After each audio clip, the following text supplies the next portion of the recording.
All right, let's just jump right into this. Andrew Tate.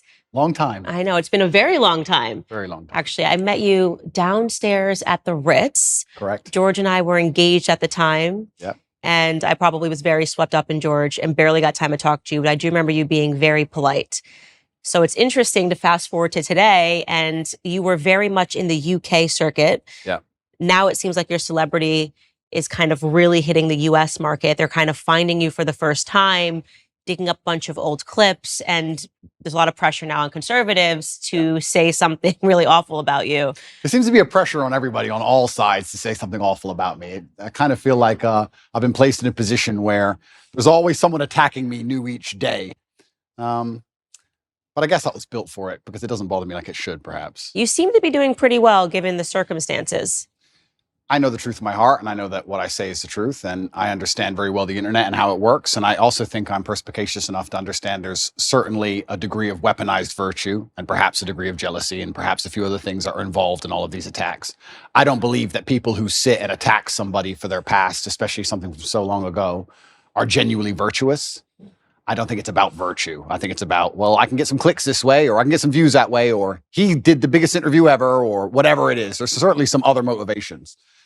And I don't want to say water off a duck's back. I don't want to come across as arrogant. However, I do believe that since the dawn of human time, every single king with any kind of empire was constantly at war. And I think if you're going to become one of the most famous people on the internet, you're going to be at war. And you'd be a fool to become massively influential and then cry about the fact that you end up in constant battles. It doesn't matter if you're Napoleon or Charlemagne or Genghis Khan.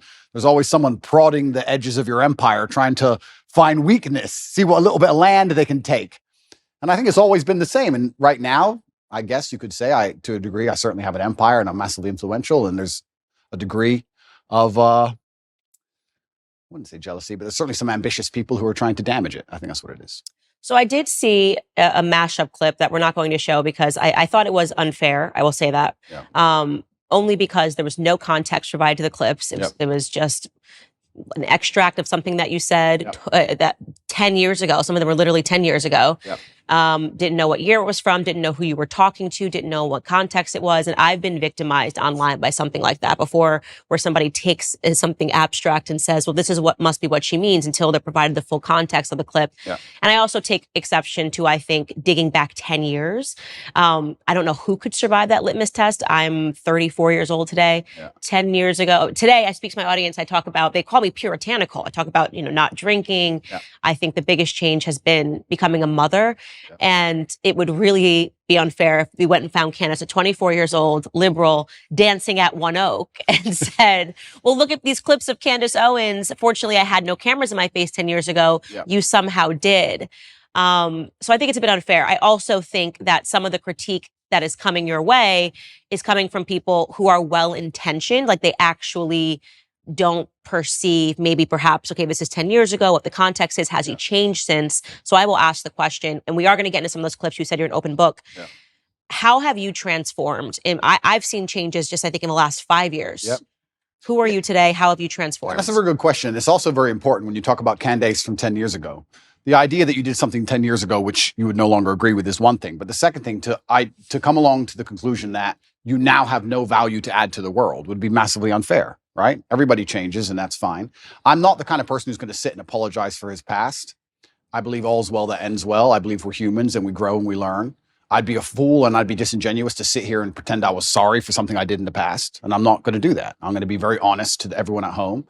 I've talked at length for a very long time about my history and the fact I used to run a webcam business, and I don't feel guilty for that. I know that's maybe what they want from me. I don't feel sorry for that. I've never hurt anybody. It has nothing to do with my current criminal case. Everybody who worked for me was very positive. In fact, my #1 supporter is currently online, and my best lifelong friends and some of the letters I got in jail were from people who worked for me at that time. And I had a business, and I'm not going to sit here and try and pretend that I feel guilty or I feel sorry for that. I'm from a low income background. I did what I had to do to survive. And truthfully, all in all, being very honest, I don't think what I did was really that bad. And I want to say that, and I know people are going to lose their minds for it, but I didn't sell drugs. I didn't kill anybody. I mean, what did I do? I found a gap in the market, and I helped some people organize some accounts on an internet website. That's what I did. And they're going to try and criticize me and crucify me for the next 100 years because of it, because of clips that were made 10 years ago. I think it's disingenuous, and I don't think anyone actually really cares about the virtue of it, because nobody who was involved in my life back then is complaining about anything. I think it's just an attack on me. And certainly we learn and we grow and we change, but it's very interesting how hypocritical the idea of looking at somebody's life over such a long period actually is. I mean, we can look at Donald Trump, right, who I'm a fan of. I guess I know you've had your ups and downs with him, but in the conservative sphere, he's pretty well respected. Donald Trump used to own the Miss Universe pageant. Are we going to criticize him? Are we going to crucify him? What about the girls he had in Miss Universe who decided to go on and do Playboy magazine? Is he a bad person now? Why? That's not Christian values, right? People are messy and life is messy and nothing is completely clean. And this idea that you're going to find somebody and 10 or 11 years ago, they did something which might even be slightly distasteful, not even illegal, and you're going to crucify him forever. I just don't believe that's genuine virtue. I think it's just an attack. I do think what's happening right now is they are wrongly conflating you having run a webcam business, however long it was ago, to the criminal cases happening in Romania. And this is why I interjected in my voice when people were saying, he's not a conservative, he's not a Christian. I don't understand why Christians are giving him a platform. And I'm very sorry to interrupt. I'm very sorry to interrupt you. But yeah, I will say right now, I would never consider myself a conservative from that standpoint. Right. I'm a rational actor. I'm a reasonable person. I'm intelligent. I use my brain. And I guess that makes me align with many conservative issues overall, because the other side have lost their minds. I don't wake up and stand there as a conservative figure. I don't consider myself a conservative figure. I've just ended up aligning with them on a lot of core issues because I'm a forward-thinking, rational person. But I'm certainly not I don't stand up and say, hey, I'm a conservative. I'm not interested in whether the conservative want to embrace me from that perspective or not. I have no interest in that. I wasn't even particularly political until my recent debacle, where I realized a lot of things about the world and how avoiding politics will not save you, unfortunately. Yeah, that's one of the things I pointed out. I said, he's never said he was conservative. He is not identifying as a Christian. So why are we suddenly using that as whether or not a Christian, a conservative, can put him on a platform and talk about something that is relevant? And something that is relevant is whether or not you are being wrongly or unfairly persecuted by a government. Yeah. I have spoken on my platform after examining the charges against Harvey Weinstein. He's clearly not a conservative. He's about as far left as it really gets. Yeah. But that doesn't mean that I don't have an interest in whether or not he's guilty or not guilty, and whether or not he was persecuted because of a overtly political movement like Me Too. So I do not like that these things are being conflated, but I want to park that aside because we are going to get into your case and just stick with what you just said about the webcam business. So you say you don't have any guilt for it. I'm not sorry. I don't operate in that frame. I don't think it's an intelligent way for a man to go through life to say, I'm sorry. At a younger age, I did the best I could possibly do, and I did the best I believed at the time. And you grow from it and you learn. And perhaps there's times in your life where you look back and think, well, maybe I would have done this differently, because hindsight's always 20/20. But every rapper sold drugs. Like, you get to a certain stage in your career where you no longer sell drugs and you don't do it anymore, but that's part of the life journey, and life's messy. And I'm not going to sit here and apologize to any conservative who wants to sit me down and try and give me some moral high ground garbage. I'm not going to listen to it. I had a very rough upbringing, a very tough life, and it could have been so much worse in so many ways. I've done nothing illegal. I've never hurt anybody. Everybody who was involved in my life back then are massive supporters of me. And I think it's very hypocritical for someone to sit, look at a situation they were not involved in and don't understand, look at old clips taken out of context, and then tell me and a whole bunch of people who were in my life who were all perfectly happy that something bad happened and something wrong happened. I don't think that's genuine. And for that reason, I'm not going to sit and be preached to by these people who are imperfect themselves. Everybody's imperfect. And another thing that's really important, we talk about Christian values. I also think that I find it very interesting and ironic that I'm somehow the problem, and that these Christians feel like they need to come and attack me now in the name of Christian values. I think Christianity has much bigger problems than Andrew Tate and some old clips. I think they have much bigger problems that are happening in their churches on a daily. I think you can go to a Christian church in a lot of America and be very disappointed in what you've seen. I don't think I'm the problem with Christianity. And yeah, it's very interesting. But there was a webcam company, and I've talked about it at length on many different podcasts. I had a business. Many girls on there were perfectly fully clothed and would paint pictures or sing and dance and laugh. I've talked about this at length. I've had nothing to do with it for 10 or 11 years, and nobody was ever hurt. And I am not sorry for it. I don't see why I should be. Okay.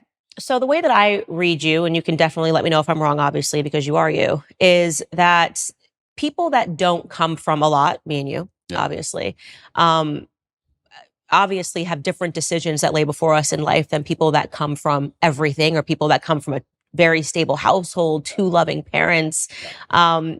And this kind of gets into the dilemma. I remember years ago, Tommy Lahren had said something. She's a political commentator in the US, had said something to the effect of, well, Jay-Z used to sell crack. And he sort of laughed. And he probably did. And he did. And he sort of laughed this off. And I remember looking at that because I looked up to Jay-Z's music so much, and I looked up to him because it made it possible for me to change my circumstances. You're looking at this guy who comes from nothing. He came from the projects. He sold drugs, and then he doesn't have to sell drugs anymore. And he's now talking about ideas and talking about business.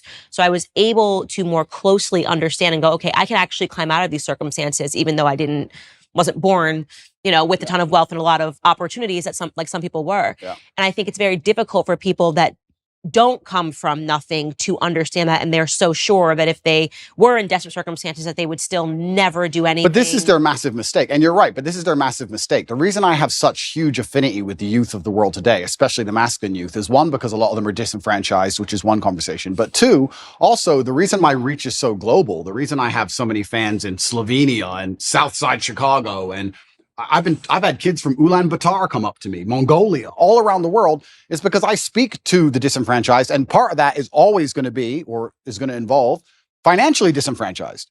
I'm someone who comes from absolutely nothing and made himself into something. And unfortunately, there's a rocky road sometimes, like you just described with Jay-Z, to get that done.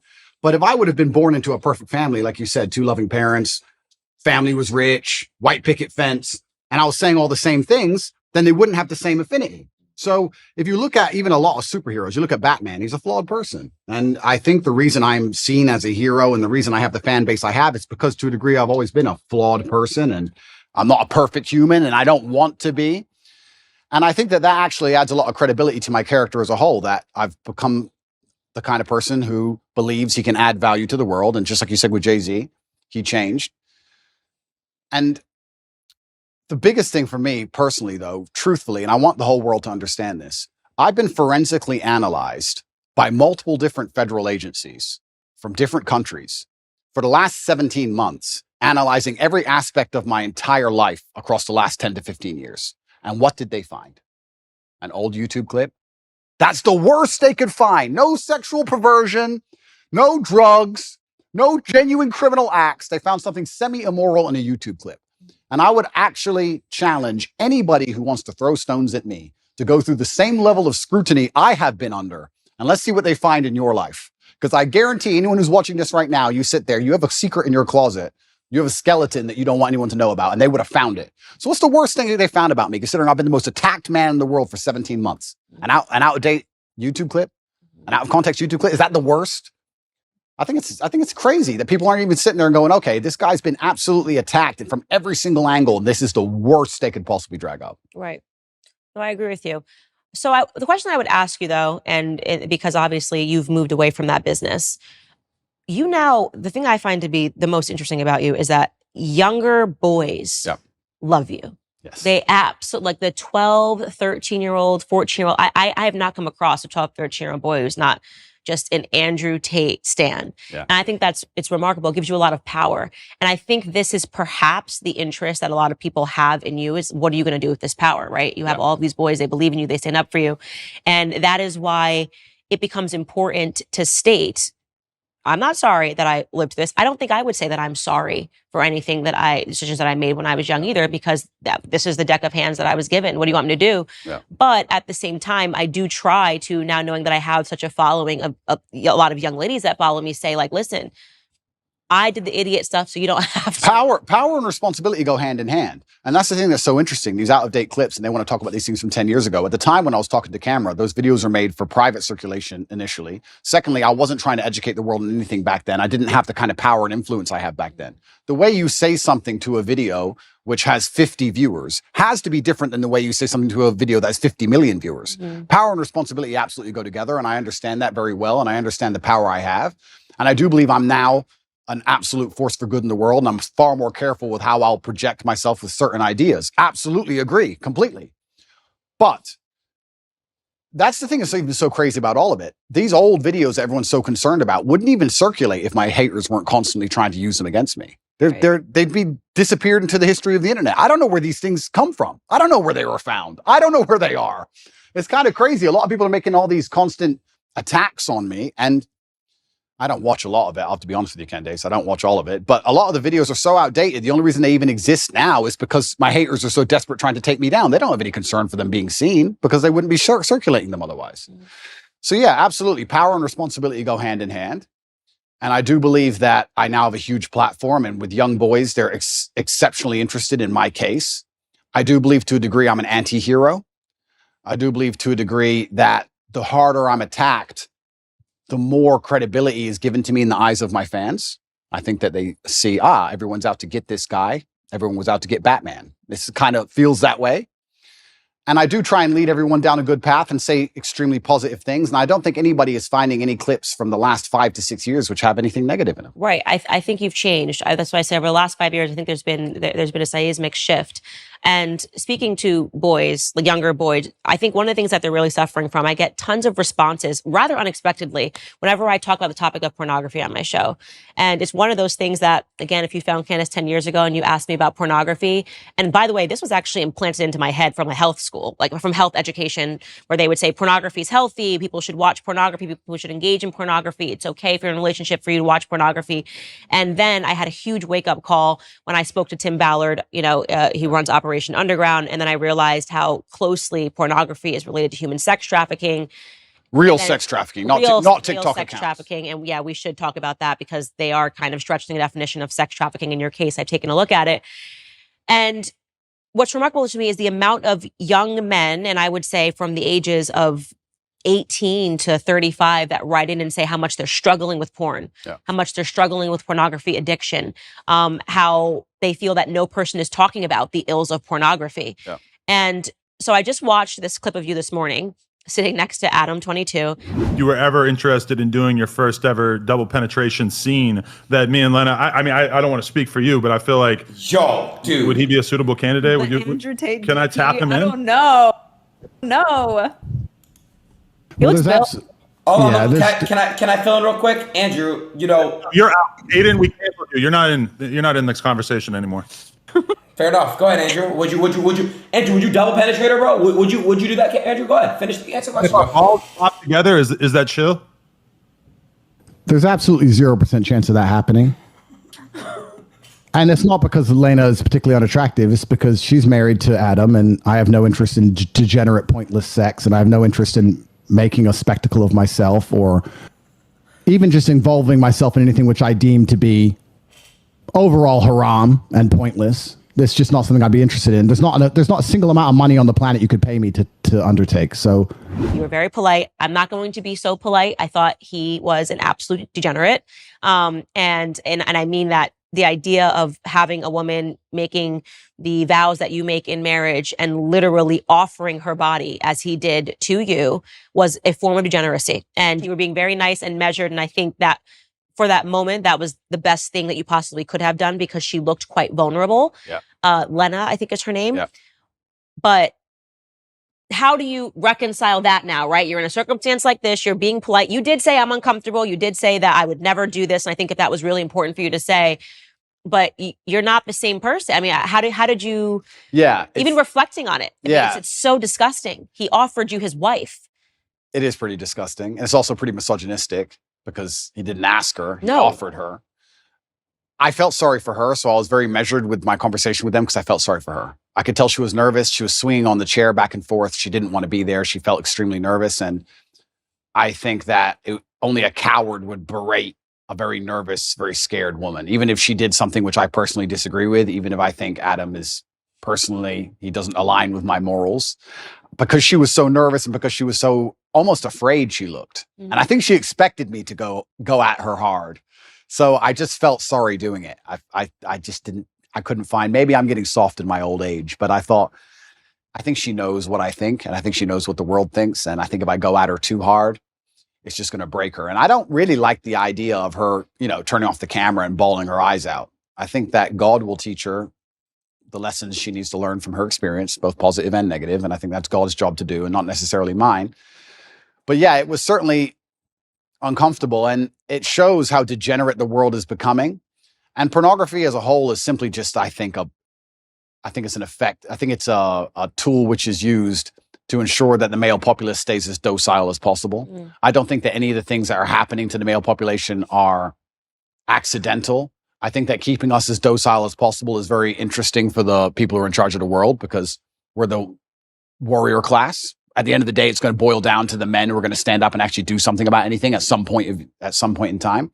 So I think they like the idea of us being docile. And I mean, how much more docile can you get than a man sitting there looking at a screen, not even want to reproduce for real because he's just staring at a screen? And I think that's just a next stage in the slave mind. And it's everywhere now. Whereas, and this is something that my husband says, he doesn't have any social media because he's like, Instagram is pornography. I open my Instagram and I've got Emily Ratajkowski's butt cheeks. Yeah. And I'm not a man, so I don't have that same biological reaction to seeing it. But I can only imagine how difficult it is for a man when you open an app and you've got Kim Kardashian offering her body to Emily Ratajkowski.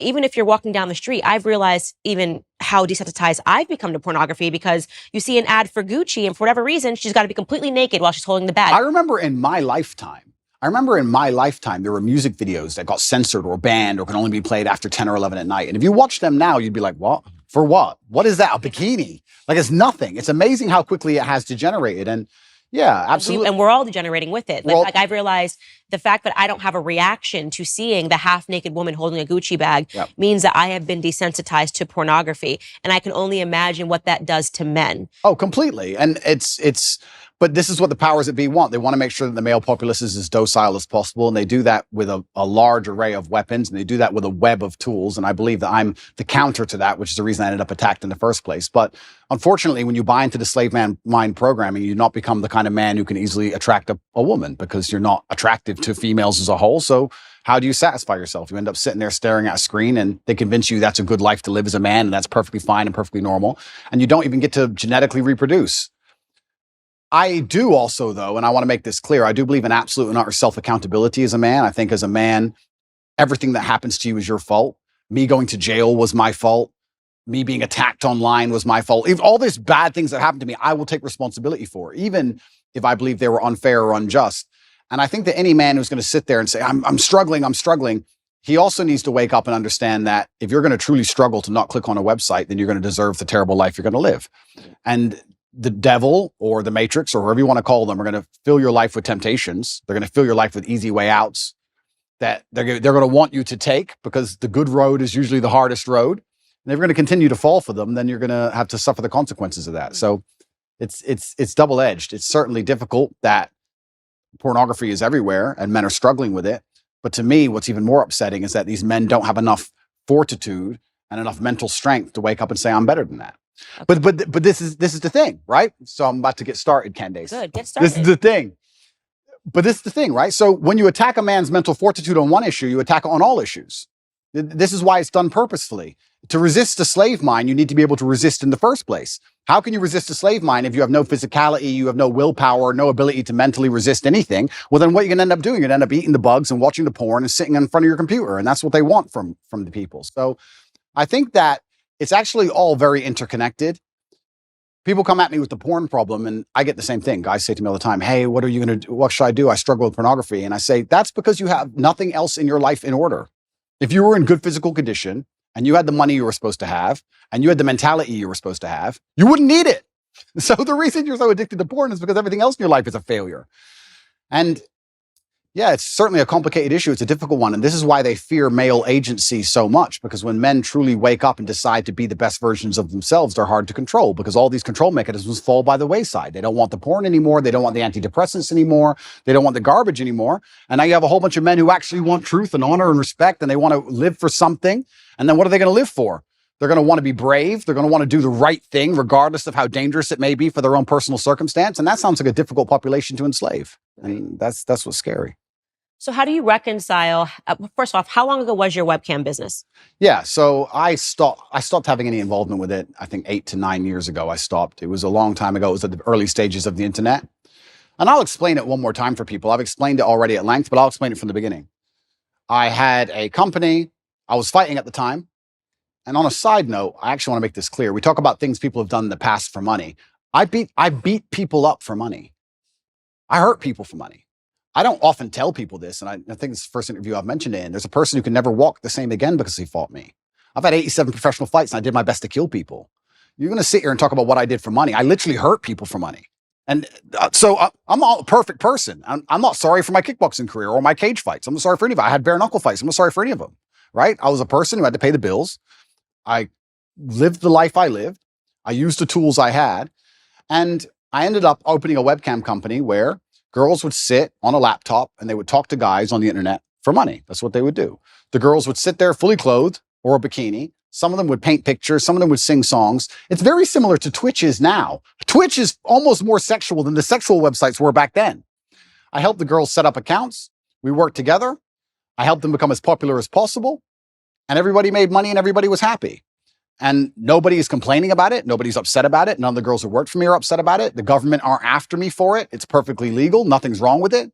There's just a whole bunch of people who now think that they can take the moral high ground against me because I previously ran this company. And I think I can anticipate the question you're going to ask. How do I reconcile with the fact that I used to produce pornography or degree pornographic content? Now men are writing to you like, how do I? And now men are trying to escape it. Yeah. That's a really good question. There's a few different ways I can answer that question. I think the first way I'll answer it is if you own a liquor store and an alcoholic comes in and you refuse to sell him alcohol, does he stop being an alcoholic? No. He just goes and buys from someone else. So that's the cop-out answer. The cop-out is, well, these people who are addicted are always going to be addicted regardless of whether I did it or not. So that's the cop-out answer. But the second answer I can give, which I think is more detailed and probably more nuanced, is one, I intimately understand the relationship between men and these websites. I've had and seen men give away their life savings to girls they've never met. I've watched and I've seen it. And I actually think a lot of the insights I give, a lot of the things I tell the world about the male mental health crisis, about men being so constantly lonely, about how important it is to build yourself into a high value man, about how money alone is not enough. I explain all these things. A lot of these are lessons from the webcam days. I saw dudes who had a whole bunch of money, no other attributes, and they ended up on these websites spending hundreds of thousands of dollars because they didn't have anything else. So I think I learned a lot of important life lessons, and I do my best to try and pass them on to people. But I guess also, and this is the final answer I want to give about this whole subject, is that I do think I can take the question you're asking and reverse engineer it and use it against the people who are trying to attack me for it.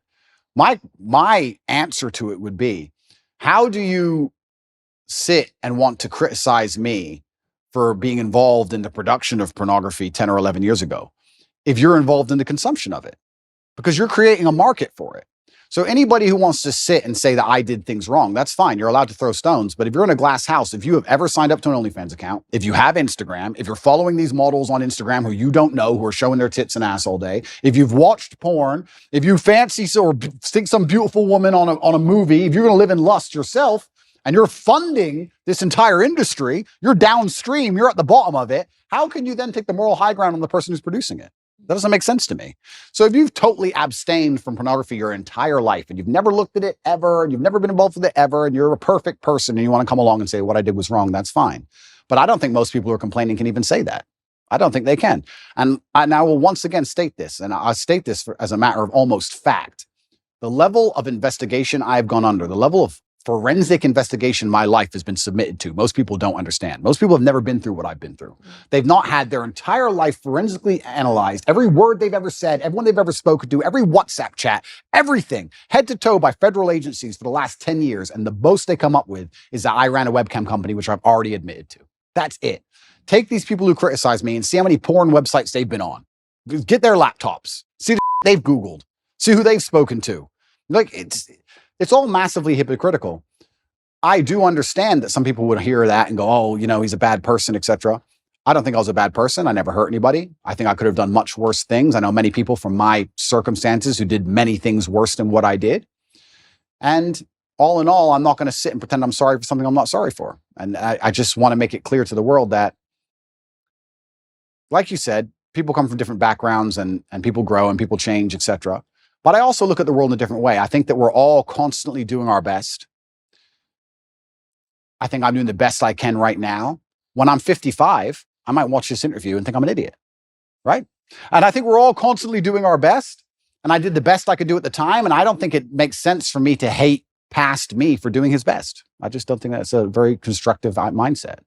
Yeah, I think it's really important for conservatives, people that identify and say, I'm a conservative, to recognize that the people, it's not people that are perfect that are bringing people over to our side. I was not brought over to conservative principles by people preaching at me and telling me how perfect their lives were. It was actually people that were much more broken that led me here.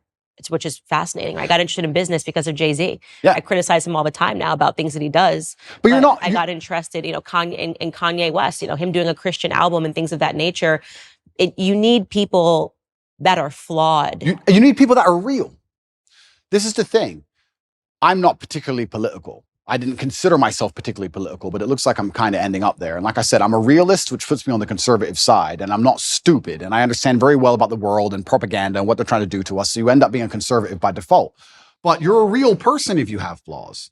If you want to sit and tell a disadvantaged youth growing up in the south side of Chicago how he's supposed to live his life from your perfectly manicured garden and your white picket fence, you're not going to get through to that person. They don't care what you have to say. It actually becomes a bit of a turnoff. Absolutely. It's like those are things about me that I don't think will ever change, which is why I get your following. I get what people like about you. It's why you say the disenfranchised follow you. And I think it's important for people to understand that. Like, there was no way, and I still have no respect for her at all, but it's why I snap so hard at the Meghan McCains. I'm like, who the hell are you? What have you done in your life that you think I'm going to take advice? What, you've just been someone's daughter, right? What have you worked for? Absolutely. What have you survived? Tell me something that you lived through in your life that was a struggle. You can't.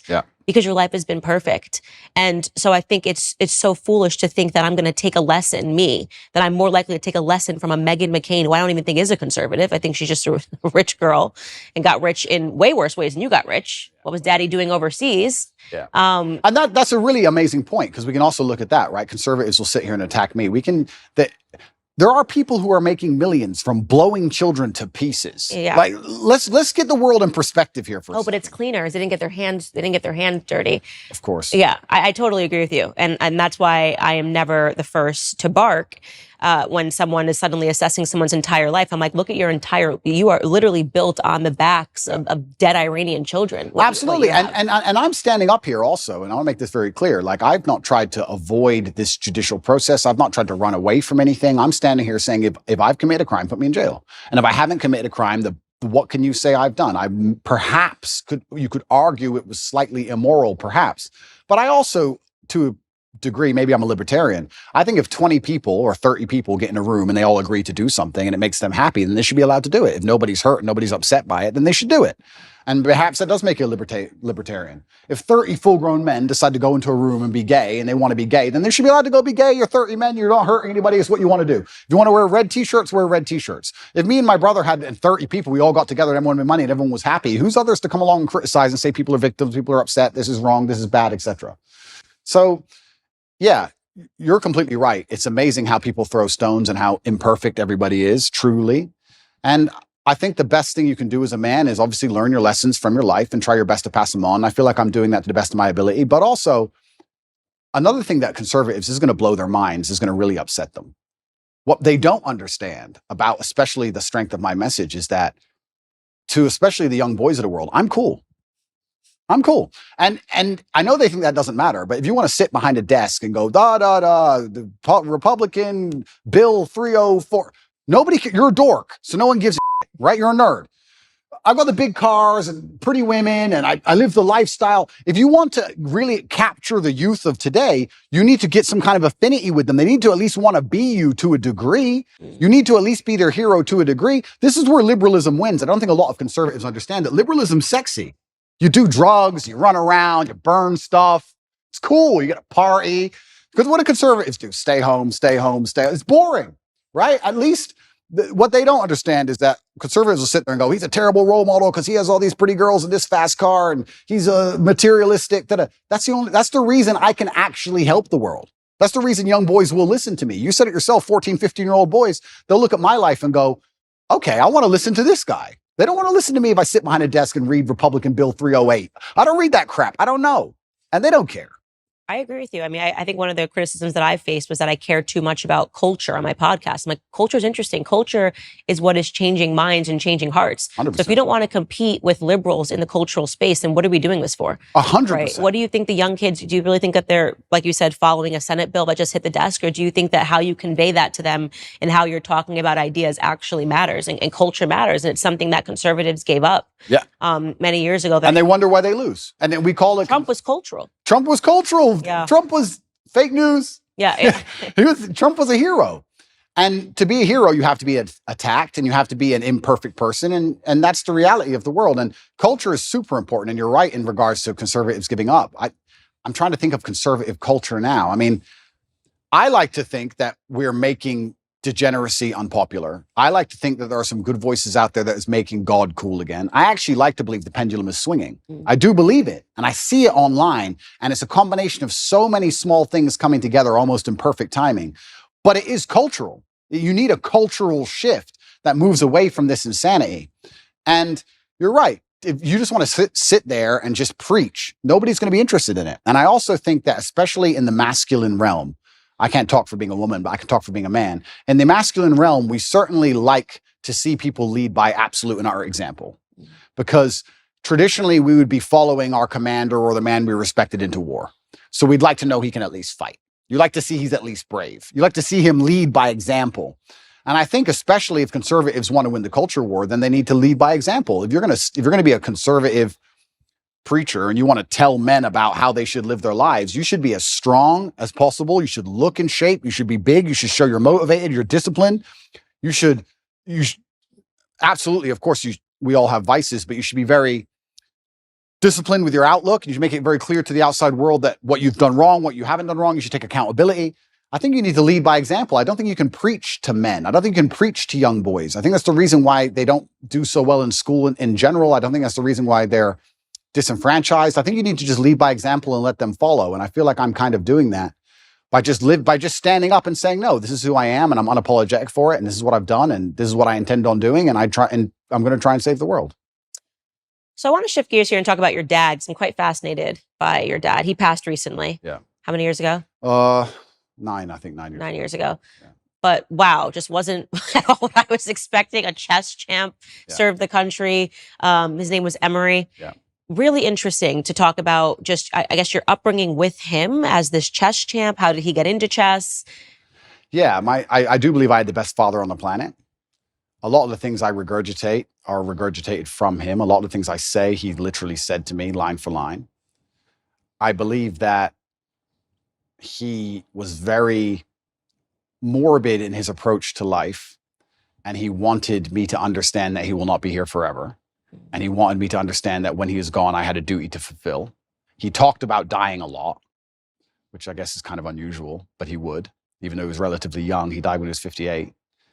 But he was a chess professional. He was a professional chess player. He was one of the best chess players in the world. And what's most interesting about him is he almost predicted the future absolutely and utterly perfectly. He was talking about the Ukraine-Russia war back in 2013, and he was talking about how the gay people can't have children, so they're going to come for your children. Trust me, that's what they're going to do. The children are next. Like, he'd say all these things back like 10 or 11 years ago, and I'd be like, all right, Dad, you're a bit crazy. Calm down. But I guess when you're a chess player, you see the future. And he raised me with absolute accountability, and he certainly raised me and Tristan to be. He understood what the world expects of men, and he raised us to be strong. And even when we were in jail, my mother would call, I'd speak to her on the phone, and she'd say, how are you doing? And I'd say, oh, don't worry. And she would say, yeah, Dad raised you for this. Like, we were always raised to be warriors. So I don't think I could have possibly ever had a better father. I'm going to miss him forever. And I think the best thing I can do is be the best version of myself to give honor and respect to him. And I think that's the best thing. Where did he pick up chess? It's quite unusual. He's American. He was American. Yeah. Black American. Yeah. I don't know too many Black American chess players, full stop. Yeah. Where did he pick up chess? He taught himself. And he taught himself, and he just read a couple books. I think he read 3 chess books and ended up being one of the best players in the world. And it's incredible. It's incredible. But it's actually interesting when you talk about, we were just discussing affinity and how people are imperfect people and how it allows you to actually teach things better. My father, towards the end of his chess career especially, made most of his money teaching chess in inner city schools because he's a big Black guy. Mm-hmm. So the children would be like, okay, I'll listen to this man. You're right. So it's amazing how affinity is real, and coming from a certain socioeconomic background is real. And, you know, we all talk about how ridiculous racism is, but also to a degree, pattern recognition is real. I look like him. I can be like him. These things are real. So yeah, he did fantastically well in terms of teaching, especially disadvantaged children. And he taught himself, and I wish I had his mind. I'm not nearly as intelligent as he was. I wish I was. You gotta be real smart to be a good chess player. You've got to be better than smart. I actually think you go beyond the realm of smart into I wouldn't say he was on the spectrum, but you certainly get to a new level of socio interactions. Do you understand? I'd go to chess tournaments when I was a kid, and everybody there would be a world level chess player, and everyone was a bit strange, a little bit.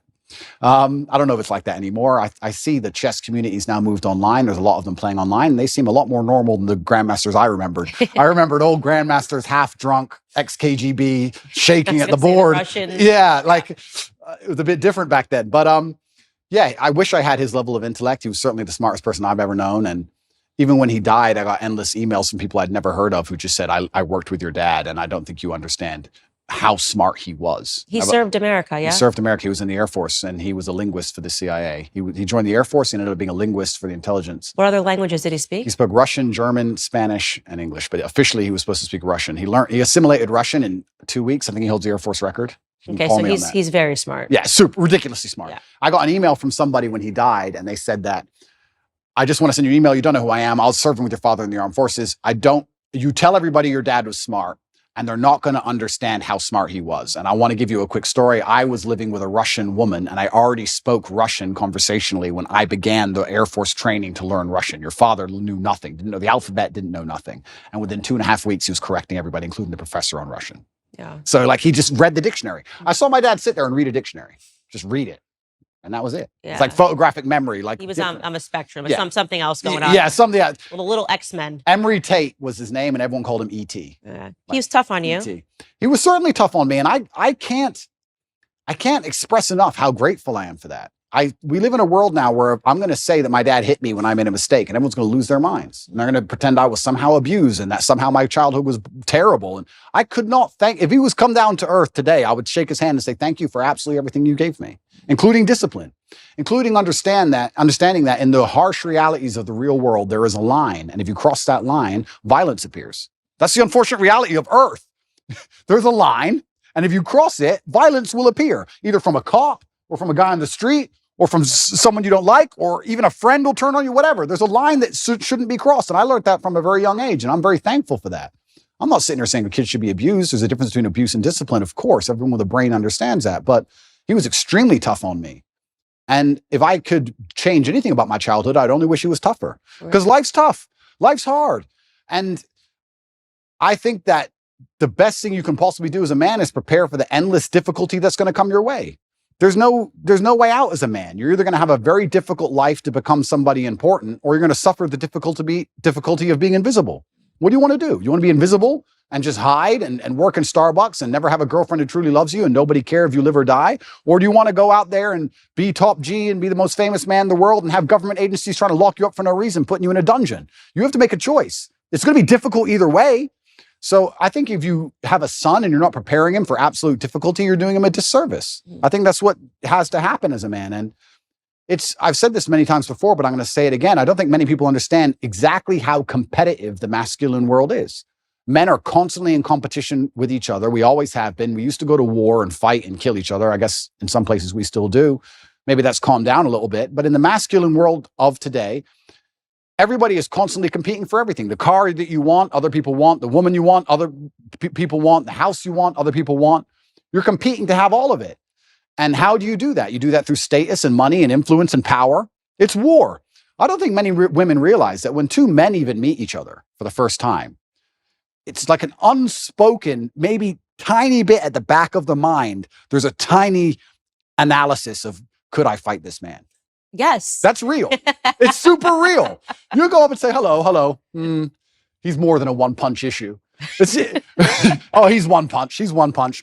He's 3 or 4. That's the reality of the masculine world, because we've evolved, if you believe in evolution, but my views are mixed, but we've evolved to be in this position where we're constantly analyzing possible threats, and we're constantly analyzing people who perhaps are on our team or snakes, etc.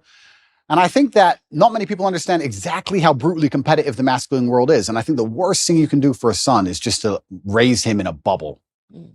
My dad, I'll say it here, people lose their minds. My dad used to just randomly push me over. I'd be like 3. You just not hard, but just get up, boy. Okay. And mom would be like, why are you doing that, son? He's like, you get pushed over. That's life. My mom hated that she did that to me. But yeah, I can give him nothing but praise. I'm really so thankful I had the upbringing I had. Do you think he's proud of you? I'm certain he's proud of me. And it's amazing how much strength I can get from that. It's amazing how much strength you can get from knowing that your ancestors looking down on you and you're doing your absolute best. I also believe that God can be proud of you when you do your absolute best. And I don't think many people genuinely do their best in the world anymore. When I say do your best, people sit and go, oh yeah, okay. No, when's the last time you actually did your best? Like, I don't train to run marathons, but I know if I gave my best, I could run a marathon right now, first try. If I gave my best, life depending on it.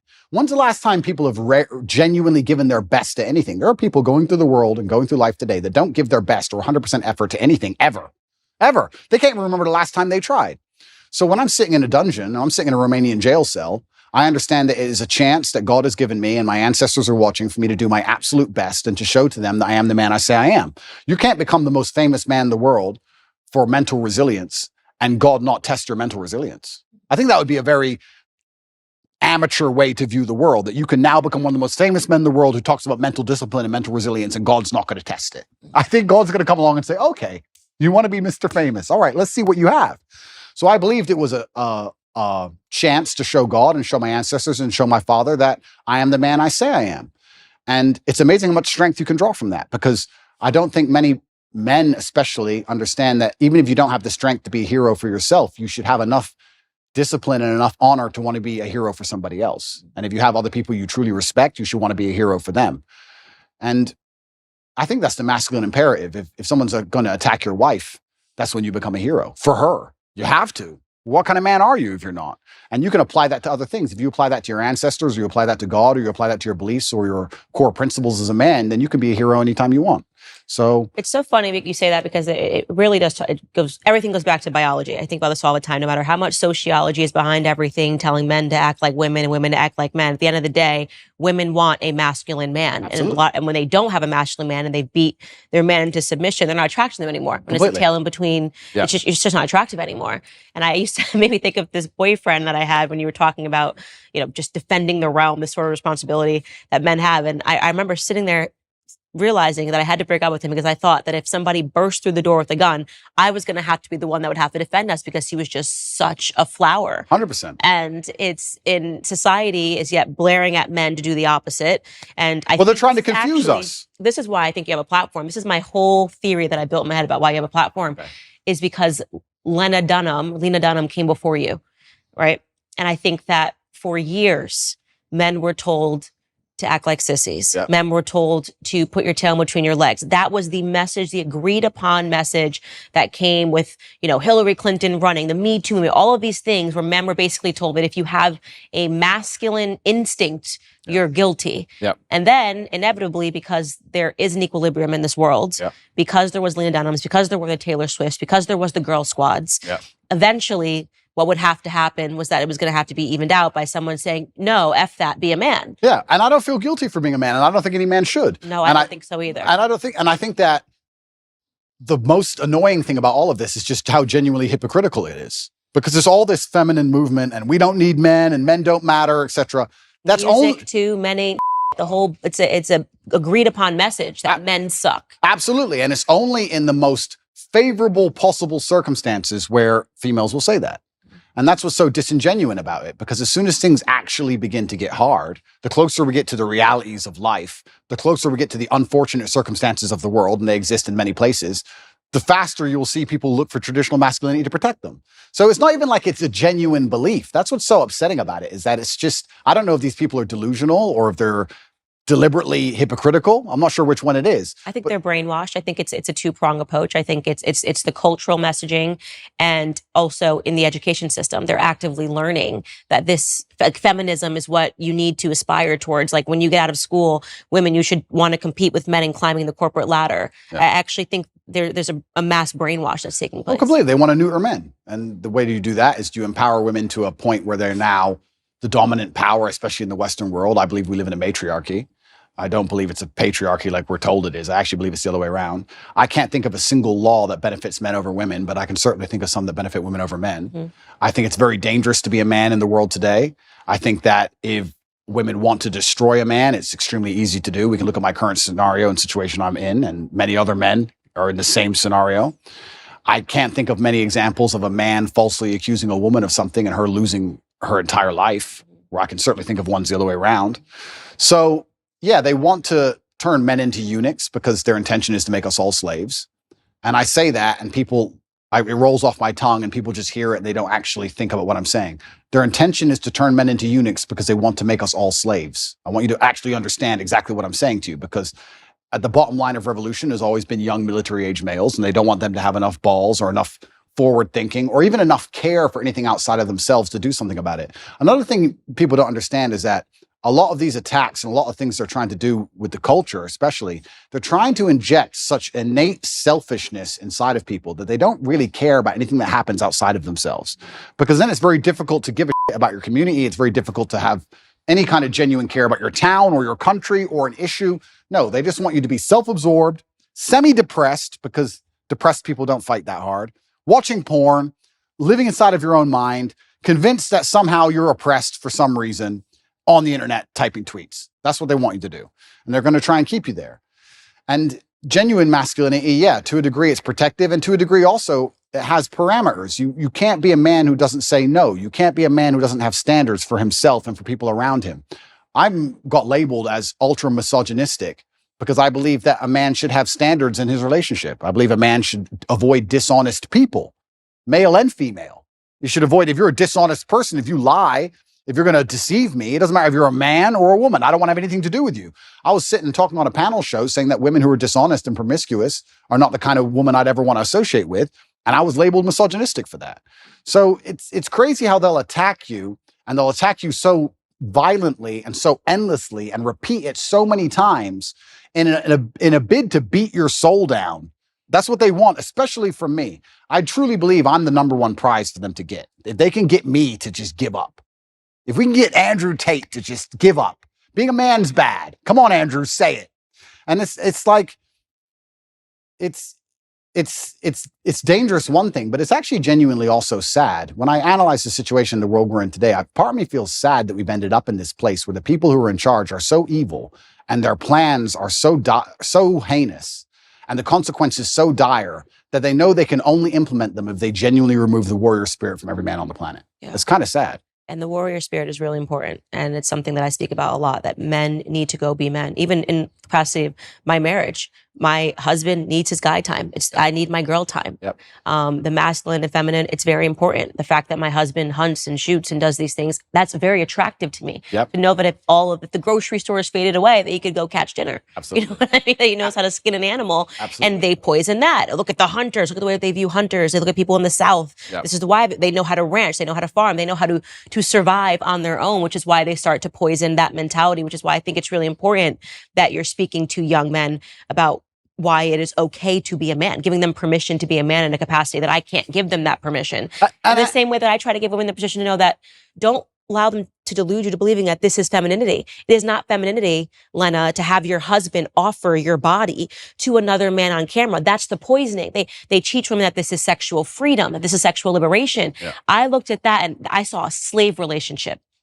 I saw a master offering his slave to another person because he was just so, I just love Andrew Tate. Would you like to see with my wife? I would be okay with that. That is horrific. That is not femininity. That is not masculinity. Correct. I absolutely agree with you on that point. You're totally right there. And I think that's probably one of the most misogynistic things that have happened on the internet in recent times, but perhaps they're on the right side of the political spectrum. I don't know which side they're on, but if they're on the correct side, you seem to get away with things. As you all know, faith is an essential part of my life. My family is always looking for ways to deepen our faith and to grow closer to God, and that usually begins with prayer. But it can be hard to stick to a meaningful prayer routine, which is why we love Hallow. Hallow offers a wide range of guided meditations, thoughtful prayer sessions, and daily reflections that are designed to help you connect with God on a deeper level. With Hallow, you can customize your prayer experience by setting reminders, choosing a prayer theme, and even specifying the length of your prayer session. Hallow is helping me and thousands of others to maintain a daily prayer routine, and it will help you too. So download the app for free at hallow.com/Candace. Not sure where to start? Check out Father Mike Schmitz's Bible in a Year, available on the Hallow app for brief daily readings and reflections. Or you can pray alongside Mark Wahlberg or Jonathan Rumi, who portrays Jesus in the popular series The Chosen.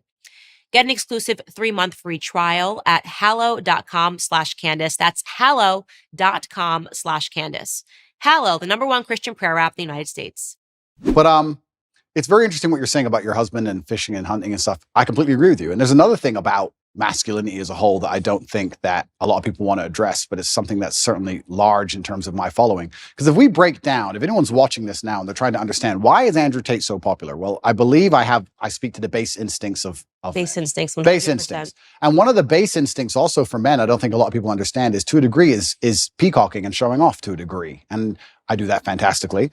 But it is. And if you look at men of old, and they used to conquer, and they'd wear a feather from the man they killed, or a piece of gold they stole. There was always that degree of flexing, showing off. And I think it's being unapologetically masculine and saying, yeah, I'm a big, successful man, and I can afford all this stuff, and this is who I am, and I've worked my ass off, and this is what I have, and I'm not sorry about it, and I'm dedicated, and I'm hardworking, and no, I'm not.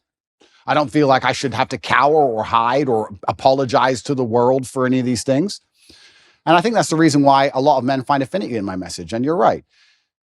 Baseline masculinity is being attacked, and women naturally don't find it attractive to find a man who's not that way anyway. But baseline masculinity is being attacked because they want you absolutely not dependent on the government, so that the government can decide whether you eat that day. And I don't want to be a pessimist, but I still think in many ways, almost with technological advances, it's going to be very difficult to resist. I think it's actually scary. I don't know how the world's going to be in 100 years from now, but I don't know if there's going to be much freedom left. I don't know about you, but when I look at the things they're doing with CBDCs and electric cars and the way the currency is going to change, it's going to be very difficult to resist without literally starving to death. So I don't know what's going to come. So learn to farm. Learn to farm. Hunt, that's learn right. To shoot. Don't let them convince you that's somehow racist and sexist and backwards and veganism. Like, you better learn to do all of those things, because we need men now more than ever, right? Yeah. And also I do believe, and this is going to get me called misogynistic, but I'm going to say it anyway, I do believe we need masculinity, especially in the households, because I believe that women are more emotionally led and men are more logically led. It's true. And I think that the propaganda machine and the news machine primarily uses emotional arguments as opposed to logical arguments. And women fall for the emotional arguments. So if you have a woman who's in charge of the household and her man can't resist her commands, and they put on the news, be afraid, COVID's going to kill everybody. She gets afraid. Now you have a whole household of people with masks on, 8 vaccines, and down the insanity hole. Whereas a man with logic would sit there and do exactly what I did and say, look, all right, let's calm down for 2 minutes. Let's just wait, because the news lies. So let's just wait till Wednesday before we start taking injections. Let's chill. So I think also masculinity is needed, because what they're going to do when they try and make us all slaves, they're going to use emotional arguments. And they're going to come along with, I was talking about COVID with someone the other day, and we were saying how insane it all was. And I said, imagine how insane something like COVID will be once the police force are robotic. Imagine once it's all AI. No mask, done. Like, at least in certain countries, and I know because I traveled the entire world doing COVID, I'll say here publicly on the internet, I broke every single COVID rule. I broke every single lockdown restriction. I broke all of them. Every single one. Never listened to any of them. I broke more. It's a competition. Yeah, so if it's a competition, I broke more. You sure? And from day one, I was like, absolutely not. I didn't even let people that were wearing masks into my house. I was like, my baby will not look up and see somebody wearing a mask in his crib. That's scary. Yeah. Looking like Bane, look over his crib. Like, that's just not happening. Amazing. But yeah, I mean, me and my brother, we moved to Sweden. We resist the COVID thing from the absolute beginning. We tried our best because Sweden was completely wide open. Absolute insanity. But yeah, even the COVID thing, if you look at it, the emotional argument that was used and how they controlled the world, and they're going to use emotional arguments to control us with everything. I talk about the police force being AI. What they're going to eventually do is say, cops shoot people, humans make mistakes, cops are racist. We're going to give you robot cops that never make mistakes, because cops are racist and cops can make mistakes, but these robots never make mistakes ever. And then once all the police force are completely robotic and they've removed all our weapons, you think something like COVID 2.0 isn't coming? You think you're not going to be locked in your house? You You think they're just going to what? Let you live in peace and walk around outside? Are you an idiot? And they're going to do all of this with emotional arguments. They're not That's gonna why do it they with want a logic. matriarchy. Absolutely, because with a matriarchy, you can affect it with emotionality. You can sit there and say, the planet is dying. Don't you care about the trees? Give us all your money. And people will sit there and go, oh, yeah, I do feel bad about the planet. Okay, it's just an extra 18% tax. And they can fall for it. So emotional arguments are how you get your way with anything. If you give me somebody, if you put somebody in front of me, I can convince with an emotional argument. I can convince them almost anything. Almost anything. Logic is much harder to do. So we need masculinity even in the household. And I'm just talking about baseline masculinity of just the logic and the rock solid self-assurance to sit there and say, no, I'm in charge of this house. Let's all just calm down. Let's not get emotionally led by this news channel. And let's be very smart about what we do and how we react to things. And that's why it's under attack. And I think I talk about revolutions and I talk about men being the military age males who are going to eventually stand up, etc. But I'm not be doomsdays about anything. I don't want to get arrested for any accusations. But even just having a masculine essence in a household makes the whole household harder to psyop. I truly believe that.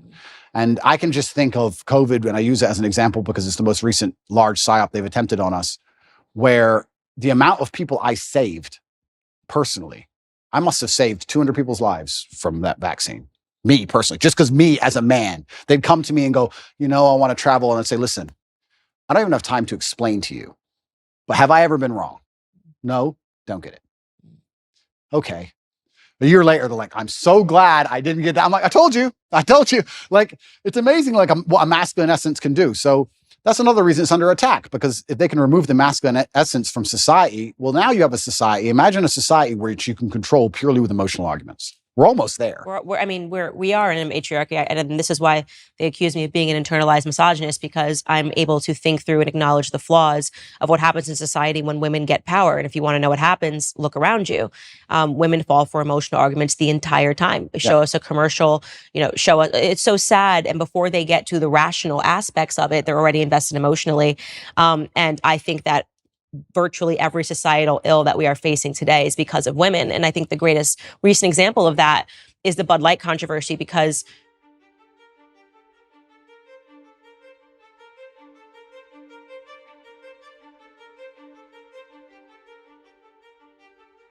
women need to realize how backwards it is that it took men to stand up to say something was wrong when it was so obviously patently wrong. Yeah. Nobody cared for years until men stood up to it. So yeah, completely, because it's emotional arguments. And if we also analyze, there's certain things that women can do so much better than men. I said this the other day. I was saying to my brother had his daughter here and my niece was here, and I said, "Isn't it amazing?" I found this amazing. I said, "Isn't it amazing the patience a mother has with a toddler?" I'm like, she's been listening to Peppa Pig for 4 hours. I would lose my mind. I couldn't do it. I simply couldn't do it. So women have this emotionality, which is so fantastic when it's properly used, when it's put in the place it's supposed to be. I would never drop my child off to a daycare full of men. Would you drop your 3-year-old child to a daycare run exclusively by males? No. It'd be weird. It's just something about it is weird. I wouldn't trust the men not to lose their temper with the kid. I wouldn't understand why all these men want to be around these children all day. It would be a very weird scenario. So we all understand innately our gender roles, innately on some level. So women have a fantastic superpower when it's properly used. But like everything on earth, if you have a superpower or any kind of power at all and it's put in the wrong direction, it can be destructive. Water, if it's going through a dam, can power a city. If it's not going through a dam, it's a flood. So we have all this emotionality put in the wrong direction, and now they're in positions of power or whatever, or they're controlling the culture, or they're controlling how households are run, and they can fall for these emotional traps, these very simple, basic emotional traps.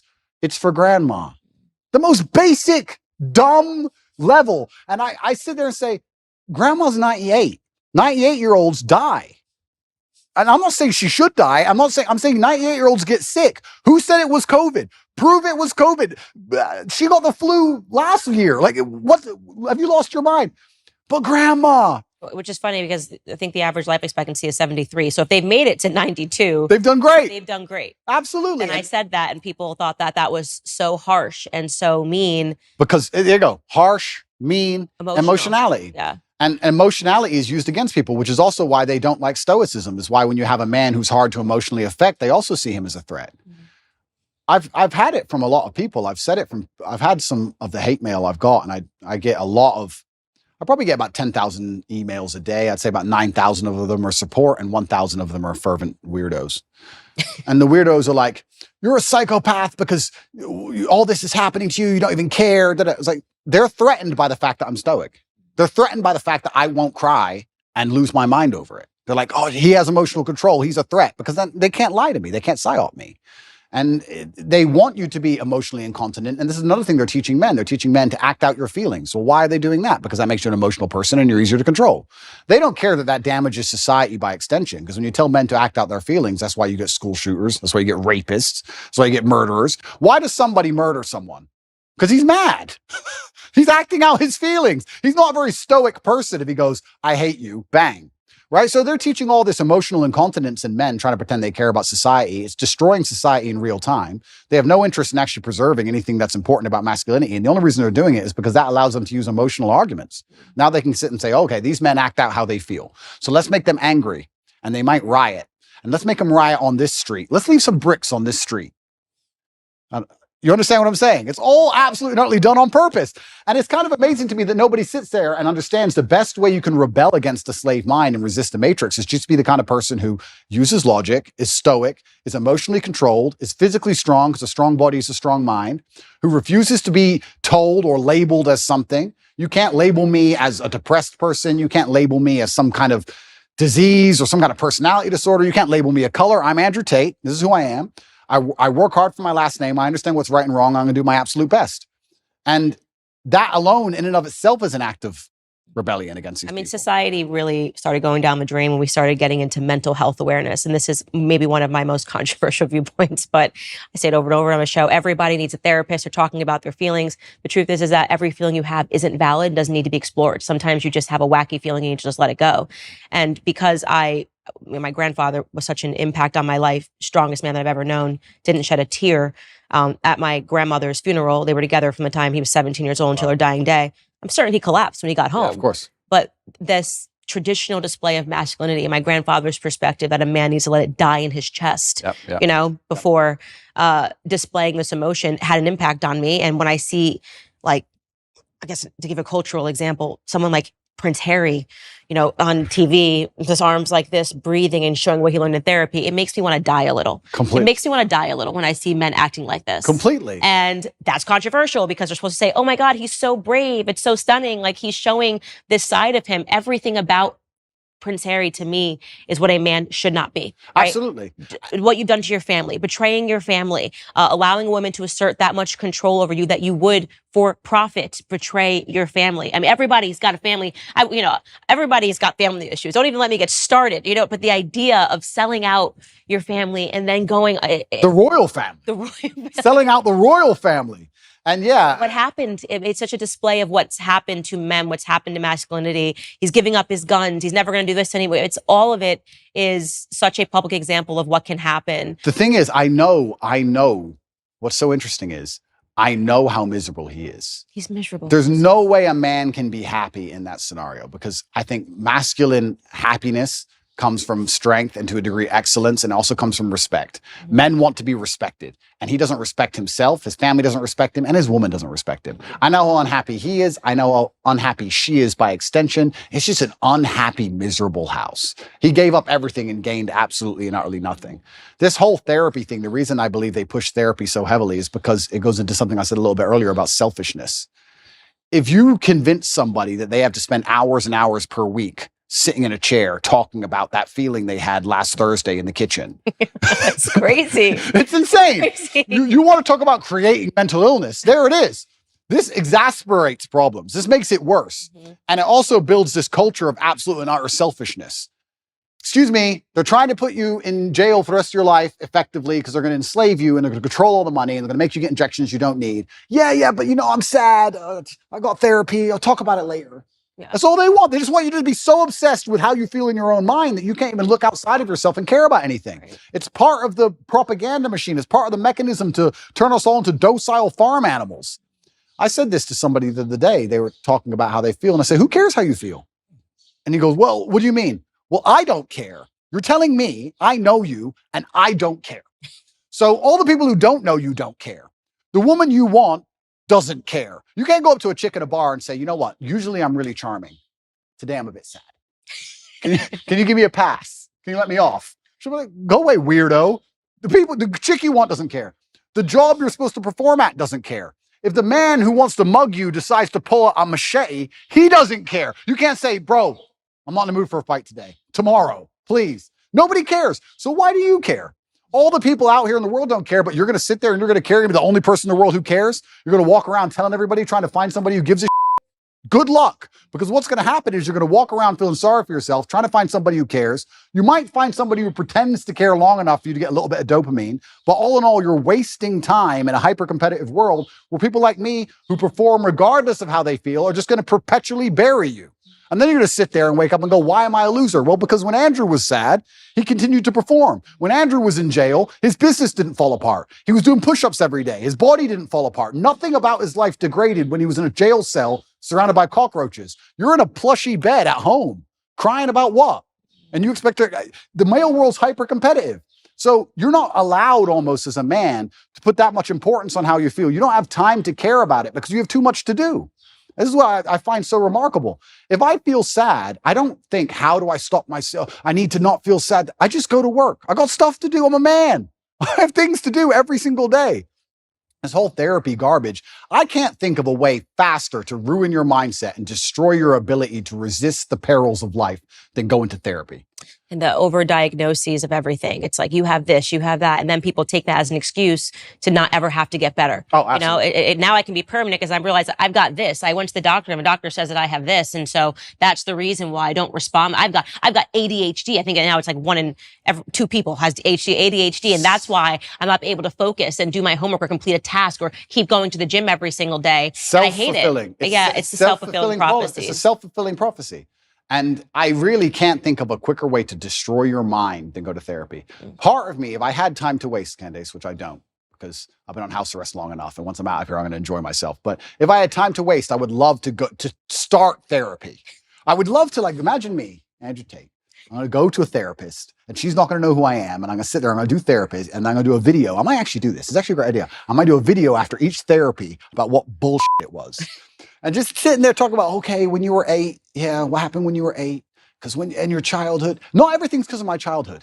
Not everything works that way. Like, it's so asinine.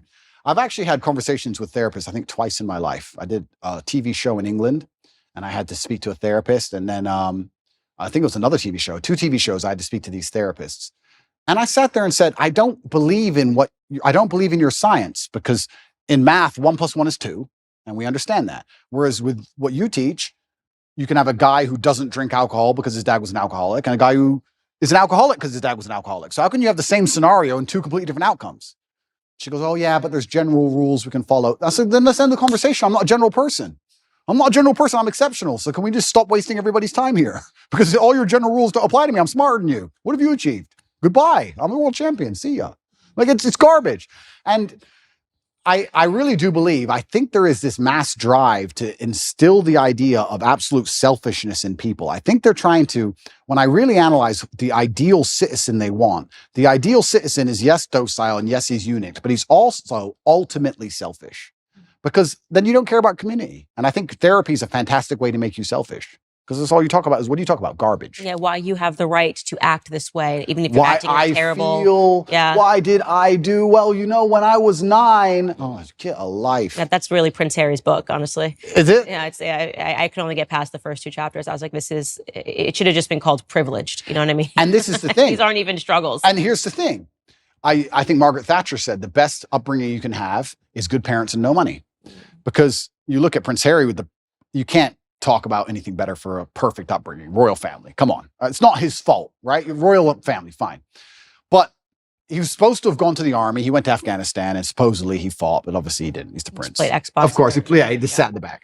But if you don't give a man struggle, look what he becomes. Tell me the kind of man, if I were to say to you, imagine a man who's never struggled in his life.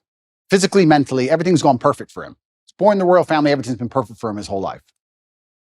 Is that the kind of man anybody respects? Is that the kind of man anyone wants to be? And struggle is subjective, right? So Prince Harry dealing with his current problems of his wife nagging, to him, that's full mental breakdown, right?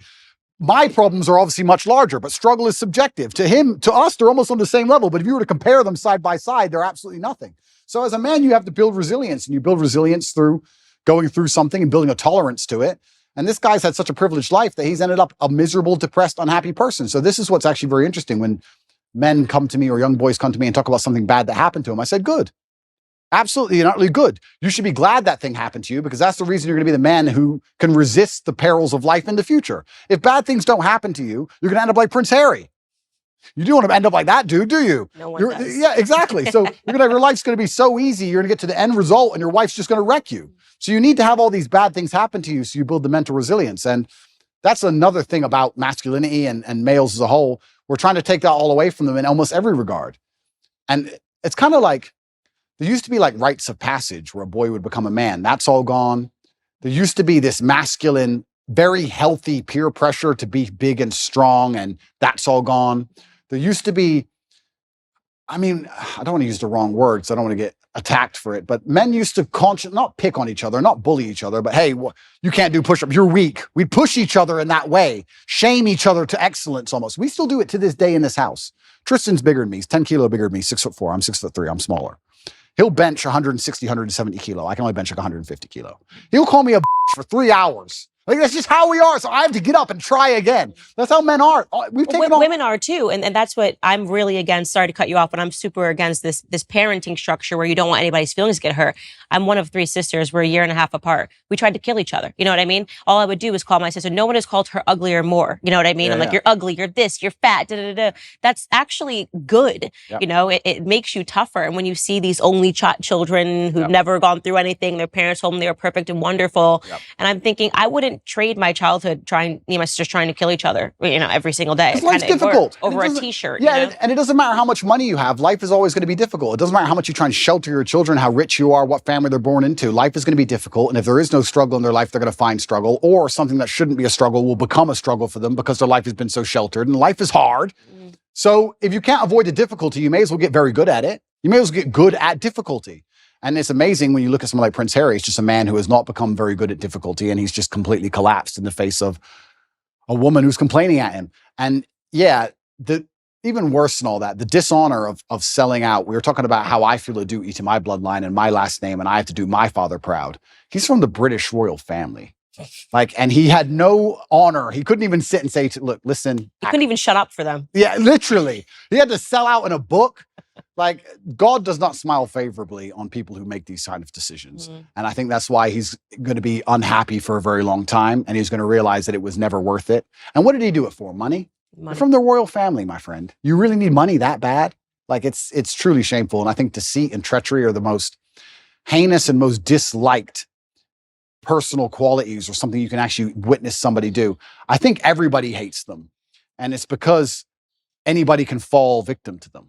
Anybody can fall victim to deceit or treachery because you trust that person. Everybody trusts someone, right? So if that person turns on you, you're always in trouble. So I think he thinks that he has the populace on his side. But I don't think he understands that when you out yourself as a snake, everybody intrinsically dislikes you.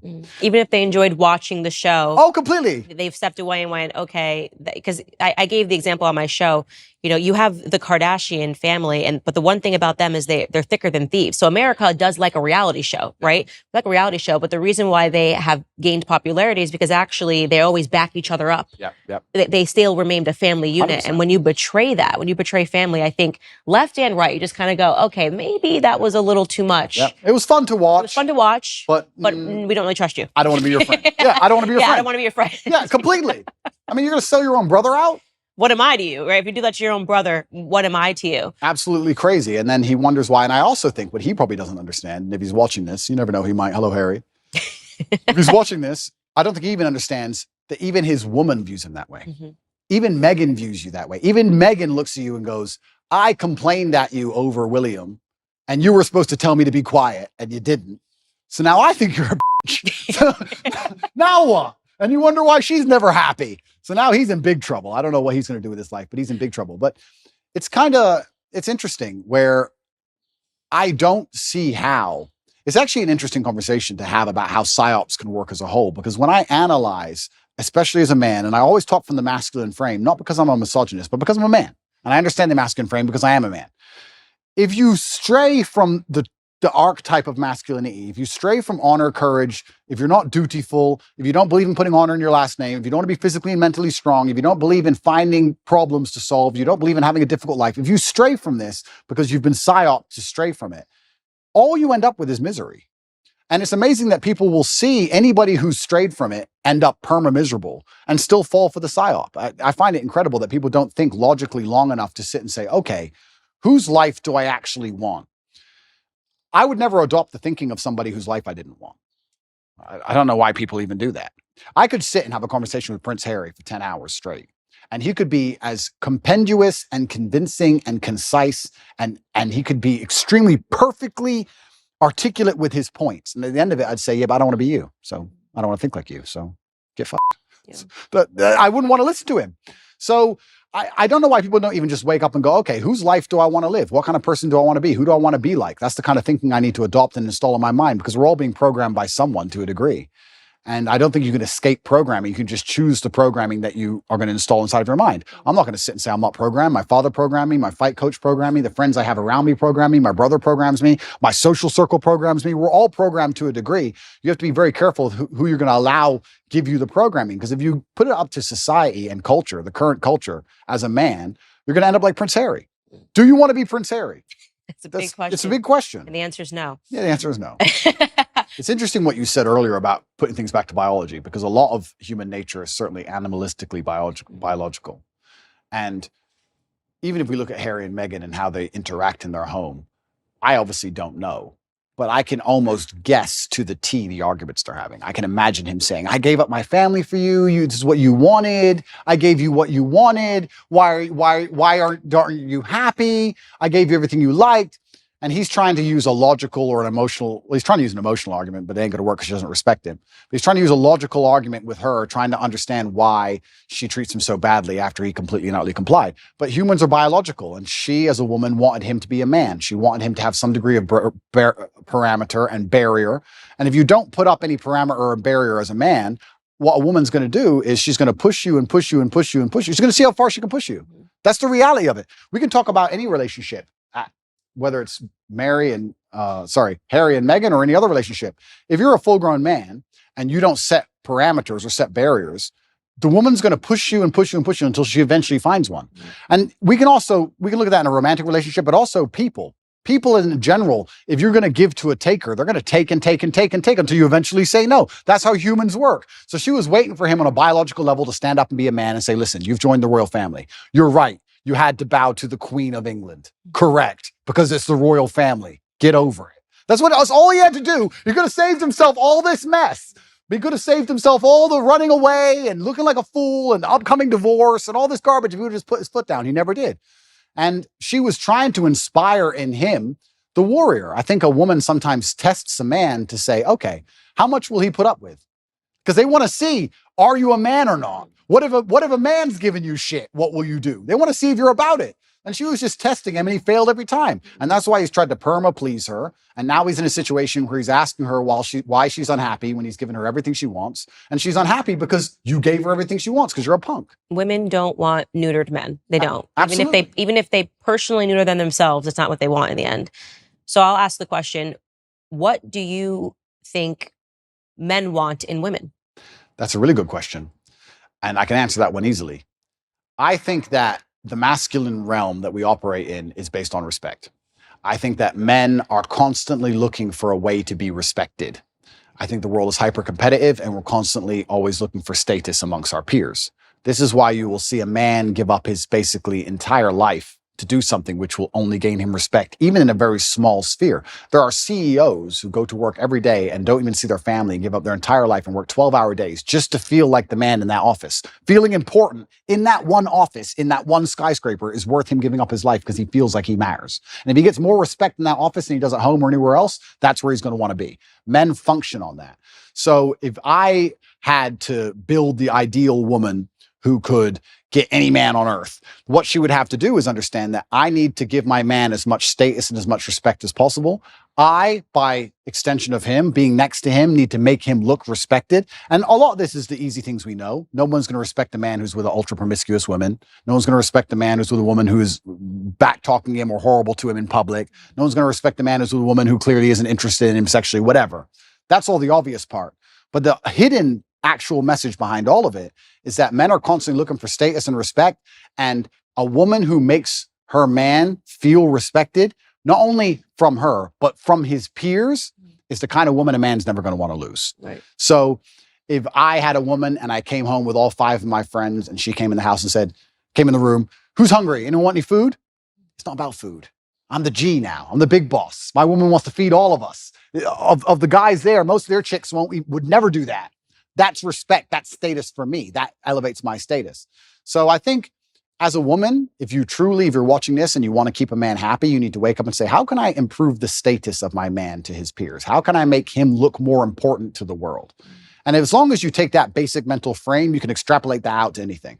Your man is not going to feel high status and important if you've had a whole bunch of sexual partners, because you're promiscuous. So obviously that's no. He's not going to feel high status and important if you belittle him in front of his friends or you argue with him in front of his friends. He's not going to feel high status and important if you disagree with him on small, minor issues about, if he votes one way, just vote the same way. Like these voting's not a small thing, but these things make the man look in charge. It increases his status, and that's what he's most interested in a woman. So that's what men are looking for. That's the secret for the women who are out at home. They're going, men are hard to please. No, men are actually very simple to please. Make him feel important and make him look important. That's it. Since when did we decide to stop upholding free speech as a basic right? Obviously, everyone should have the right to express themselves freely. Sadly, the big tech monopoly has instead opted for silencing tactics and censorship. To fight back against big tech's control of the internet, I use ExpressVPN.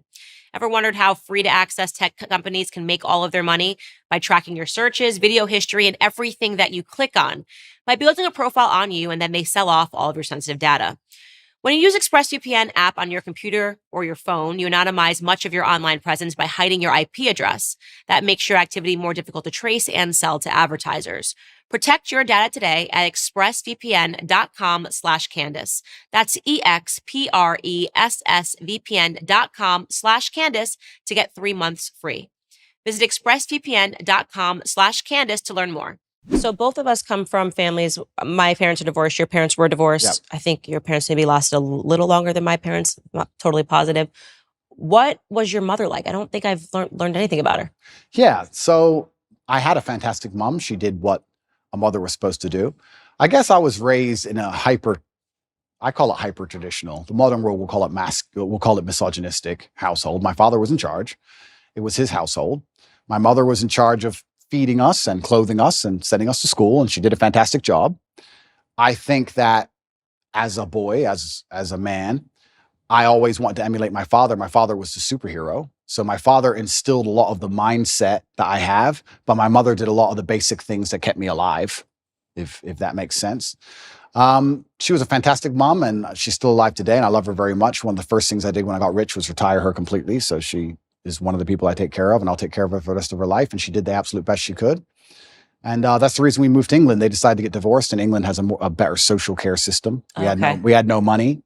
So we got moved to England, and I grew up in Luton, which is the worst town in England, in an area called Marsh Farm, which is the worst area of the worst town. So it's like as bad as you can get, like the worst place you can possibly go. I think my school had a 4% pass rate or something ridiculously low.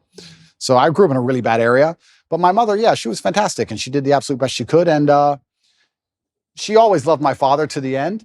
But I think my father, in many ways, there's certainly been a lot of circumstances where he sacrificed his marriage to raise us in a very particular way. Because my mother and father would argue most over the raising of me and Tristan, because my dad was so hard on us. But he said, look, you boys are my legacy. You're more important than arguing with your mother. So I think that's actually why they broke up, because he was so hard on us. But I thank him for it. So yeah, but I don't want to disrespect my mother by saying there isn't much more to say, besides the fact she was a very nice, very loving, very attentive mother. That's what she did. But my dad was always my superhero. And Right. I don't know what else to say. My dad was my superhero. Well, I see it now. My son's only 2, and he's now toddler terrorist, wakes up every day, wants to go to war. I don't want to go to war. I just want to love him. Yeah. And so he is obsessed with my husband. I mean, forget it. The second my husband walks through the door, it's like I don't even exist, right? Yep. Forget the fact that I held him for 10 months. I don't exist. But unless he's sick. Yeah. Oh, yeah. Oh, then it's like totally mommy. Oh, mommy. completely, I'm like, yeah. oh, okay. So when you want to go to war all day and you're feeling great, it's like dad, he literally just wants to fight him. He goes up and he hits him and he wants him to be thrown around. And I don't want to do it. I'm like, you're kind of big. Yeah. I don't want to toss you around. Go find your father. Yep. So there actually is a natural proclivity that goes on there too, where like in the way he acts when a man walks through the door, any man, by the way, my son wants their attention. You can see that he seeks their approval at the age of 2. He'll cry in front of the girls, well, it's me, it's my assistant. If it's girls he's putting on, then when the guys are there, he instantly stops the crying and stops the tears. So it's so interesting to watch that and examine that in just a 2-year-old. So well, that's biological, right? This is how we charge at the gunfire. This is how men charge at the gunfire because we want the respect of our peers. We will literally commit suicide for the respect of our peers. Like it's something that's deep inside of us, or it used to be, it should be. They're trying to take it away from us. But how do you get men to go over the trench, over the line and charge at machine guns? Well, you do it because everyone else is doing it. And you don't want to be the only so you have to do it. And you have to die. Like that doesn't make sense. Think about it logically. It doesn't make any sense logically, but it's something biological inside of all of us because we have this innate feeling of duty and honor, and that's where the courage comes from.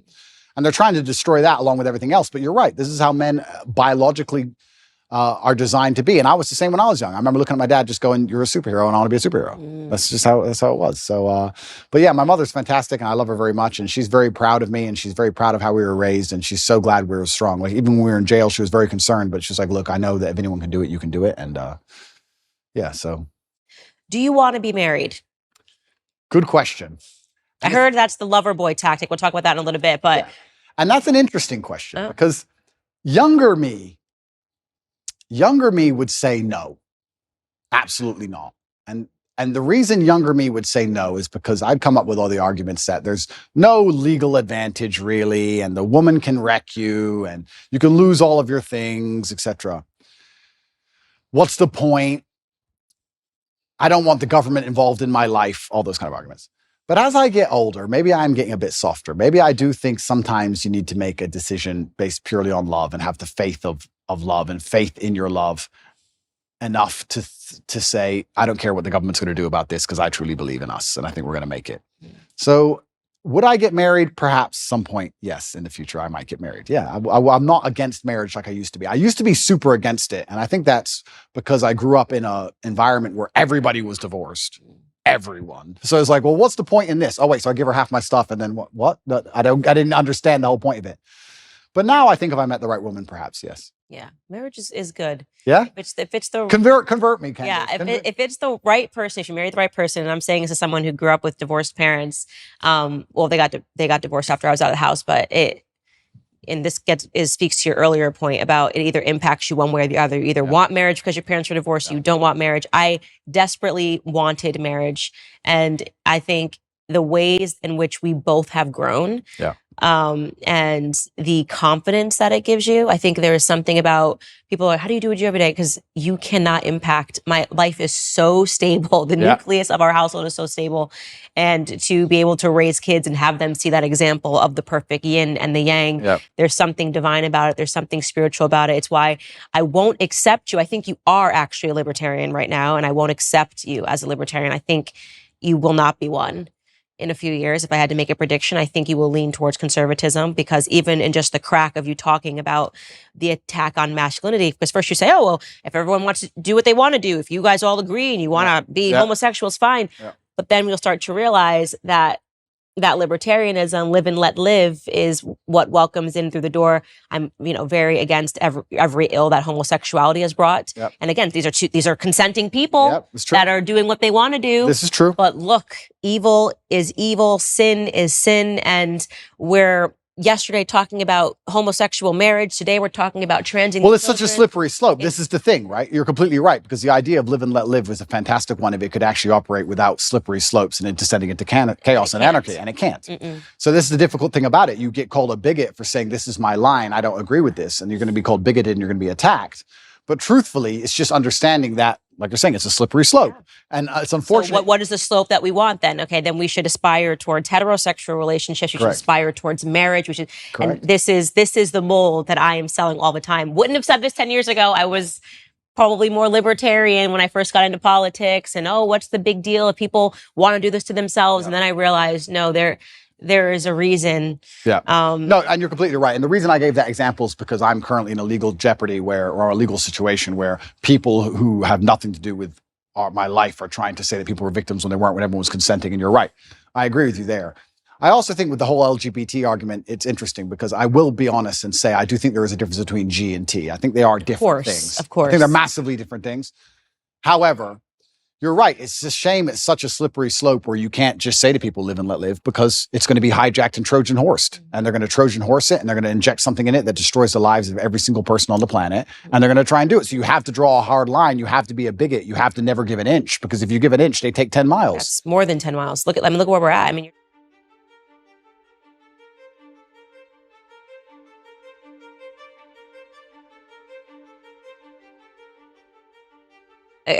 none of it makes any sense, but these are real evils that we're fighting today. And I think it's because we haven't put those firm lines in the sand and said, no, actually, there is such a thing as right and wrong. Well, this is the thing I love about, and this is where religion comes in, right? Because I used to be an atheist. And then exactly what you just said about there's something divine about marriage, and exactly like you said, there's such a thing as sin.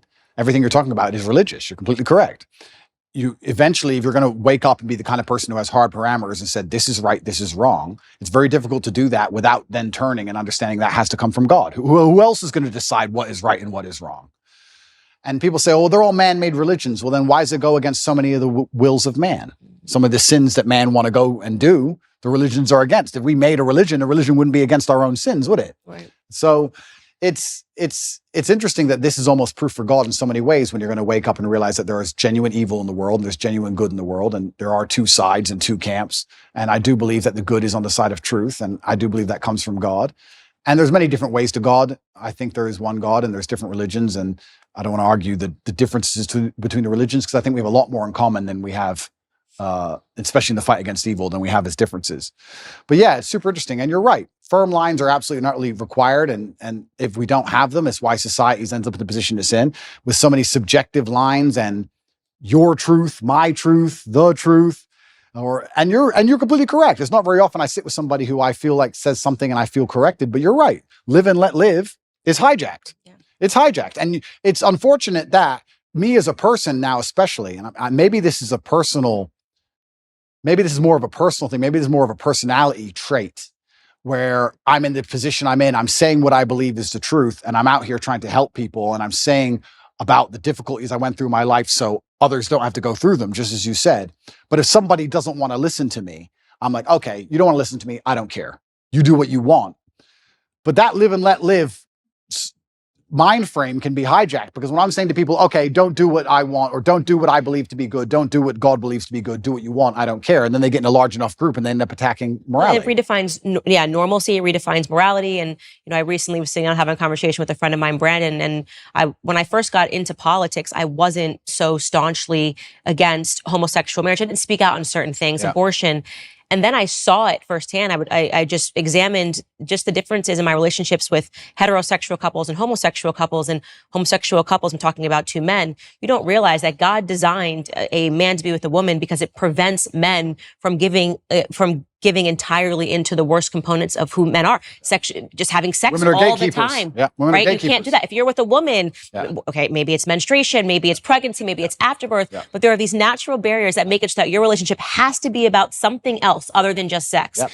When I'm with my homosexual friends, they talk about sex. I don't think they realize that heterosexual couples don't just sit down for lunch and be like, we banged 20 times last night because we could. They think that that's normal. So then you talk about how that bleeds into pornography, that bleeds into wanting to talk about sexuality in the classroom, how that might bleed in to suddenly wanting to speak to children about sex and go, oh, this is all normal. It's actually not normal, but because it's normal in a homosexual relationship, you think that it's actually normal. Totally right. And so I have suddenly realized, and this is why I become so staunchly conservative, how it all bleeds into everything. And there is such a thing as objective rightness, and there is such a thing as objective wrongness. Completely correct. And I agree with absolutely everything you just said. So my question would be then, what do we do? Do we force everybody to be Christians, or force everybody to be religious, or how do we do it?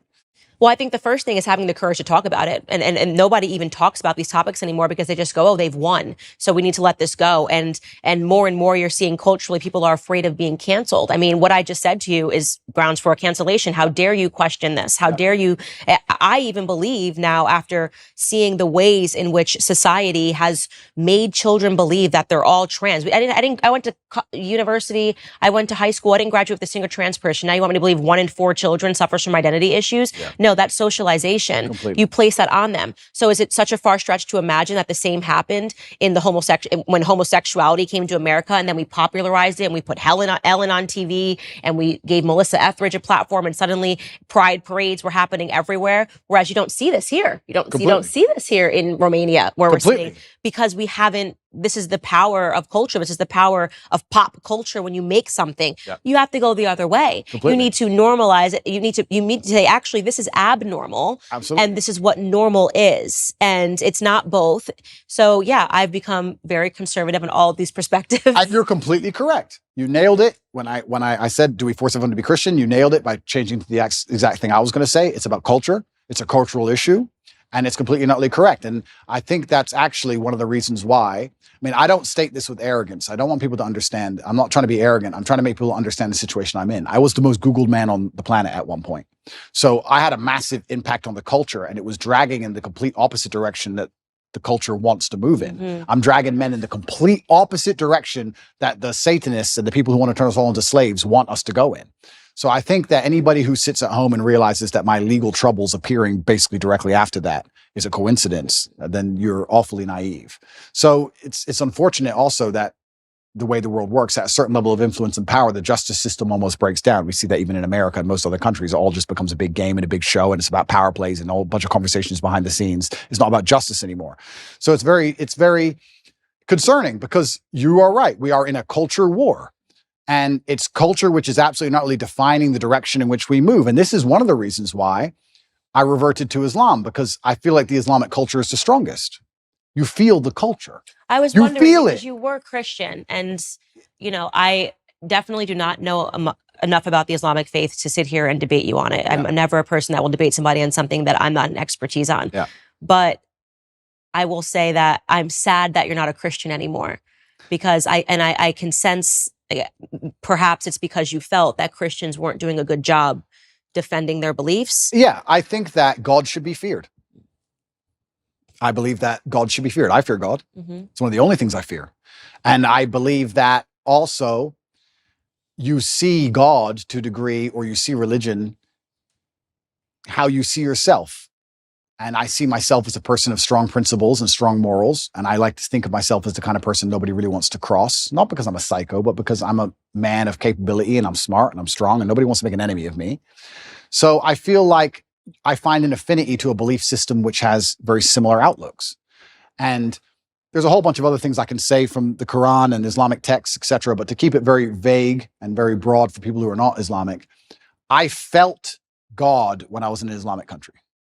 If I went to an Islamic country, that's the problem. I felt God. You don't feel any God. How is it a Christian country if Satanists are mocking Jesus on the streets? Okay. I understand what you're saying. And I was trying to gather in my head what pulled him away from Christianity. And I said it's probably the example. If you're thinking that America is a Christian country, and you're thinking that the United Kingdom is a Christian country, they're not. Going, Christianity is getting it wrong. Yeah. And the truth is that America is no longer a Christian country. We're being run by people that are satanic. Hollywood is satanic, and Hollywood is running America. Right. So you're not wrong. But I think that right now America is facing a spiritual battle. And for the first time in a very long time, Christians are starting to stand up and speak about our principles. I hope so. And I could have used you as a I know. But I have seen in California, I've seen Christians and Muslims get side by side when they were complaining about the LGBT I did see that schools, which is fantastic. And I know what you're saying, and that is true. But it's almost like when I go to an Islamic country, I feel God around. You see it. You see it in the way the people are dressed. You see it in the fact that everyone's in a family. You see it in the fact that there's a mosque on every corner. It's in the air. And it's almost like when I'm in Dubai and I'm talking to my friends, my Islamic friends, and I explain to them the things you have to protect your child from in an American school, they literally think I'm lying. They're like, no, surely. Like, It's What about mind-bending to What them. about African countries that are Christian? Okay, so yeah, this is interesting. So Yeah, they still are mind blown by the concept of what we're fighting in America. So America is unique. We shouldn't say that this is the You're right. blanket. You're right. They're right. There are Christian countries which still take Christianity And they're like, very what do you seriously. mean men can be women? Like they think you're crazy. And we're in Romania, and Romania is a country which is very Christian. conservative and very Christian. Very Christian. And they don't buy into any of this garbage No, either. none of it. So this is absolutely not really true. It's unfair to say all Christian countries are like that. America is an exception and not in a good way. Yeah, I feel like the whole West is, unfortunately. The West is. I've said on my show the entire time. The West is falling. The fact that we're even having these debates is not good. Yeah, the West has fallen, and unfortunately, Russia, Yeah. Christian country. Yeah, absolutely, a very Christian country. So yeah, you are right, but I felt an affinity to Islam. I felt God in the air, and it's difficult for me to explain any other way. Okay, that's fair enough. I won't push you any further on that. All right, let's get to your case that's happening today. So, and why conservatives are screaming about it in America, and why they feel that Tucker didn't push you enough on this case. Push me. Okay, so first and foremost, one thing I want to clarify for people that are watching this is that there seems to be this understanding that you are being prosecuted, or you're being indicted rather, for human sex trafficking charges. I've read the indictment, and I do want to make it clear the words human sex trafficking occur on the indictment, but then it makes it very clear that what they're referring to is they've kind of extended the term. It's not what we think about in America when you think of a bunch of children being put into a truck and taken over the border against their will. They're basically saying that if you trick a woman into coming into a country by using the lover boy method, then they consider that to be human sex trafficking. So the definition has definitely expanded over time. Well, it's also ridiculously misogynistic to believe that women can't make their own decisions on anything. So the whole thing about it is misogynistic. But yeah, you're correct. That's a very important distinction. Essentially what they're saying is we have a show in America called 90 Day Fiancé. That is the lover boy method, is women that then go over to the U.S. They're clearly coming for citizenship, but these women kind of get duped and they sponsor these people. This would be the same vein of what they're trying to describe. I've read it myself, of what human sex trafficking can be, which is it's an a absolute woman reach. fell for you, fell in love, moved over here overseas, but it's only because you were very convincing. Yeah. That is the definition given in the indictment of what they're referring to. Correct. So I'll give a very quick rundown on the case. Everything from these old videos, old clips, my webcam company, things that happened 10 years ago have absolutely nothing to do with the criminal case. Absolutely zero. Anything you see from before 2021 has nothing to do with the case.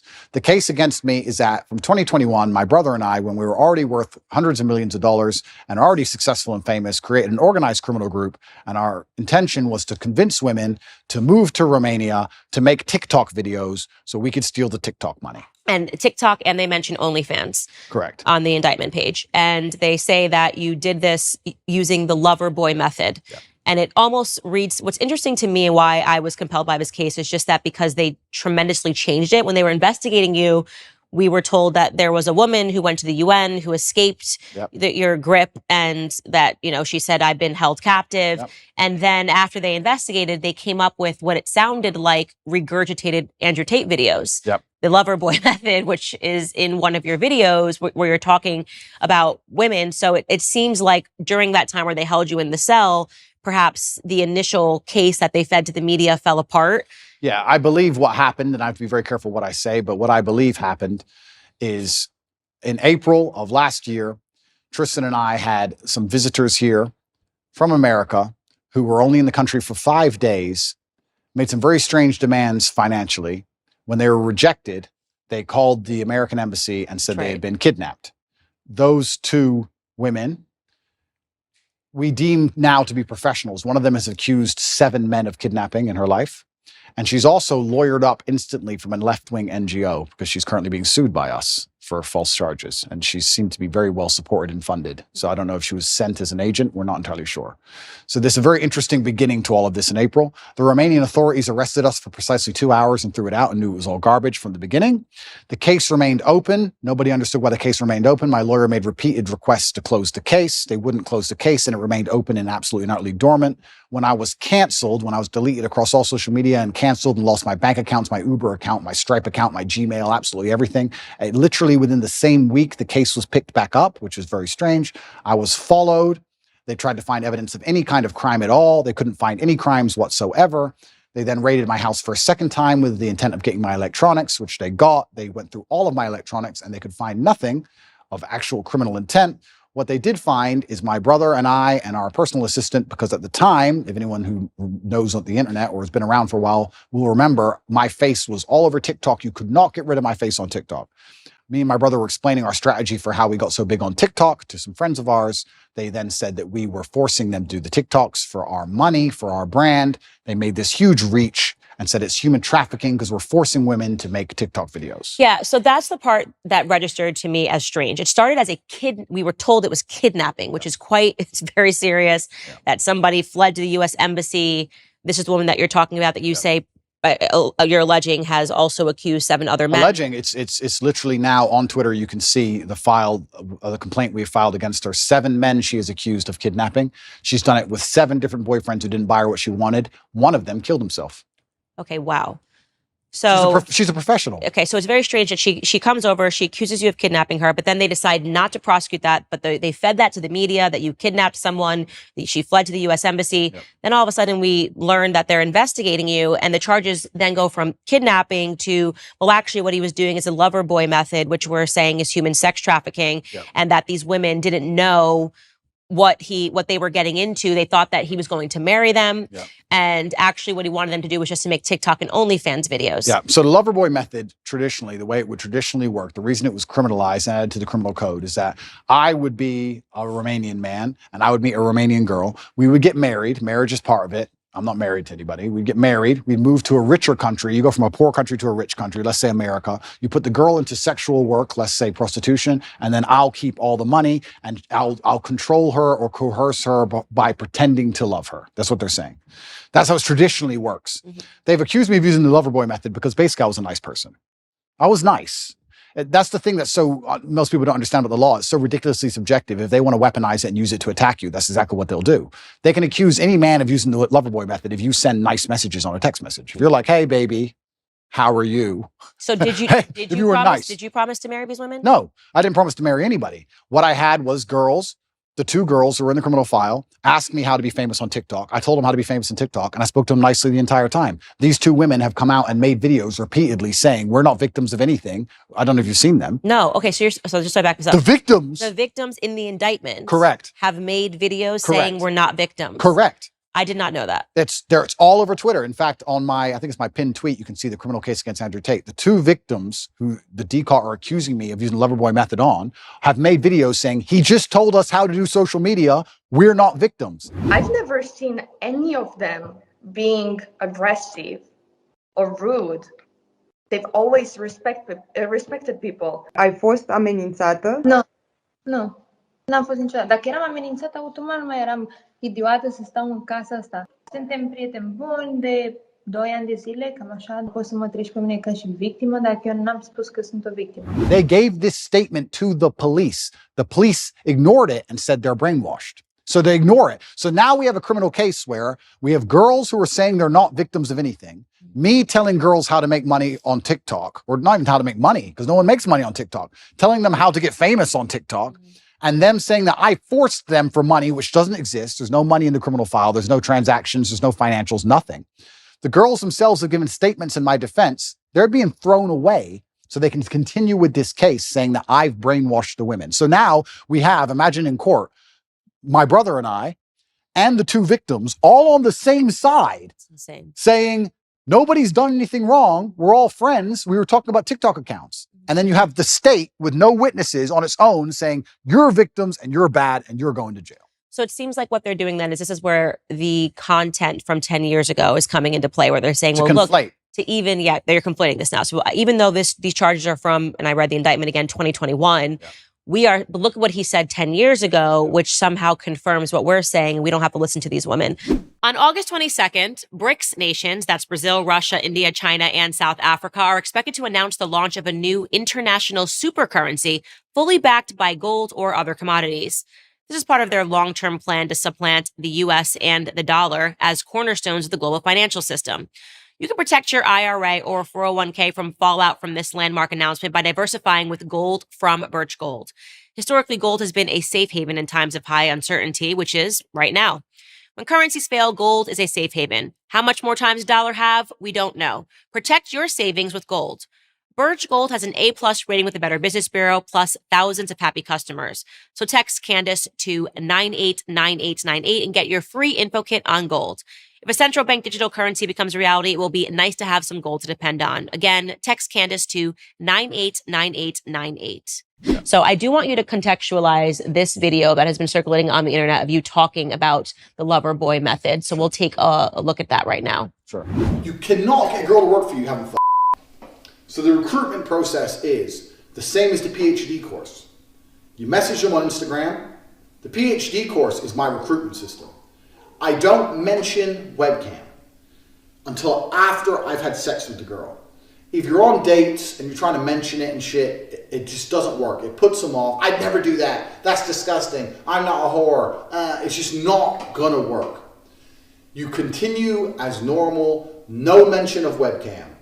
You the girl. After you the girl, you do the PhD test. If she passes the PhD test and she wants to be with you, then you start mentioning things like, yeah, but you know, you're always busy. You're always at work. You can come work for me. Okay, so first question, when was this video taken? Yeah, so this video is from 10 years ago, and this is me explaining how having a webcam company, it's actually a larger video as a whole. I'm explaining how having a webcam company can affect your relationships and how it affects your dating life. It also explains the fact that one of the girls I was dating at the time was working on webcam at the time. And it's explaining my general, overall, explains my life and how things are affected owning a pornography company, because obviously a lot of women will be put off by that. It doesn't explain, it doesn't say, I have to be very careful how I answer this question because I'm currently under an investigation, right? So I'd be very careful how I answer it. People are trying to chop it up and say that it says I am using the Loverboy method to somehow convince women to do things they didn't want to do. This is obviously not the case, and none of this is in the case file for a reason because it doesn't exist and none of these women are upset. But this is simply me explaining, it's actually a dating course I made a long time ago, and I'm a little bit embarrassed about it, to be honest with you, because it was 10 years ago and I was talking about women and dating and things in a way that I wouldn't talk about them anymore. Right. So yeah, you look very young in the video. I'm super young and I'm talking about, hey, when you sleep with this girl or you meet that girl or you meet this girl on Instagram and I have a webcam company. I don't tell them I have a webcam company. And I just think all that's kind of crass and it's below me. Yeah. And I don't really like talking about it. And it's amazing how things change as you mature and you get older. But once again, I was a much younger man. I think if you were to take any 24-year-old and look at the stuff he puts on the internet, some of it's going to be stupid. And I think if you look at anybody who made things 10 years ago, some of it's going to be stupid. It's absolutely not really not criminal in any regard. There's nothing criminal about it. It has no bearing or any interest in the current case. But yeah, I was talking about how I don't mention I have a webcam business. The basic premise of the video was me explaining that I don't mention I have a webcam business ever. And that I'm Mr. Rich and I have this nice car and I go on dates with girls. And sometimes when I say I have a webcam business, some of them want money and they want to work for me. That's the basic premise of it. Right.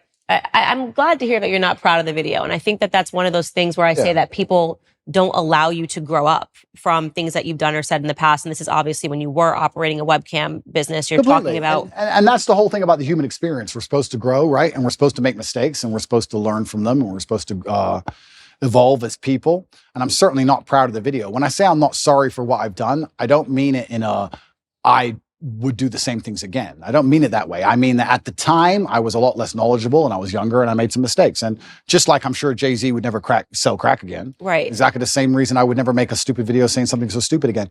I also could have never predicted the fact that I was going to become one of the most famous people on the planet. Right. I didn't see that coming. And if I did, I would have been a lot more careful with what I said and how I said it. And I do think that it's part of every person's journey to make some mistakes and learn from them and grow from them. And I kind of find it interesting that if I was a reformed drug addict, there'd be no problem. If I was a reformed murderer, there'd be no problem. If I was a mafia boss and I'd sit here and I'd killed 3 people and we were doing an interview and I was like, yeah, I used to kill people. I've done my time. I'm out of jail now. I get less flack than if I made a video talking about dating when I used to have a business that did webcam than I currently get, you know? So all I can do is understand that I was a younger man. I did the best I could at the time. And, I was trying my very best to survive in a very harsh world. And I understand now that a lot of the way I said things, I certainly shouldn't have said them that way, but none of it is criminal. Right. And it, again, has no bearing on your case today, but I want There's literally no bearing. And it's conflation. Video is being circulated without, like, people think that video was shot last week. Correct. And that's what's so good because it's good to mention it because people are trying to conflate them because in the current case against me, there's no case. Everybody understands there's no case. We're now in a situation where if the legal system's completely fair, then the case is over. So what they're trying to do is they're going to conflate with old videos of mine and they're going to try and muddy the waters and gaslight. And I will say that I am unhappy those videos exist. And I will say I wish I never made them, but I won't say that I'm sorry, because at the time I did the best I knew how to do. And I think that's important for the young kids that are following you, especially the young men, to know. Like I say, I always hope that I talk about the mistakes that I made, and I probably wouldn't even categorize them as mistakes. It's just things that I did. And if I could go back, of course I wouldn't do it. Hindsight's 2020, but it's important for them to hear that. I'm not proud of that. Obviously, I'm not proud of it. And that's why I never push them to the world. And that's why I never, propagate them in any way. Unfortunately, there's a weaponized attack against me where they still exist. And that's why I do so good to talk against them. I think that if you want to tell kids not to do drugs, you usually have a reformed drug addict to stand up and say, don't do drugs. I was a drug addict. It was a mistake. And I think that gives you a degree of credibility. So for me to sit here and say, be a lot more careful, one, with the way you say things on the internet, especially. Two, be a lot more careful with your interactions with women as a whole, especially in light of the Me Too movement and all these other things. Be very respectful. This is a small clip. If you watch the video in its entirety, I actually talk about extensively about how you don't want to make a woman feel pressured. You don't want to pick up a rape charge for no reason. If she feels upset or sad, make sure you get her a taxi home. I talk about all these things in the same video. So this is still the worst part of a very long form video taken out of context.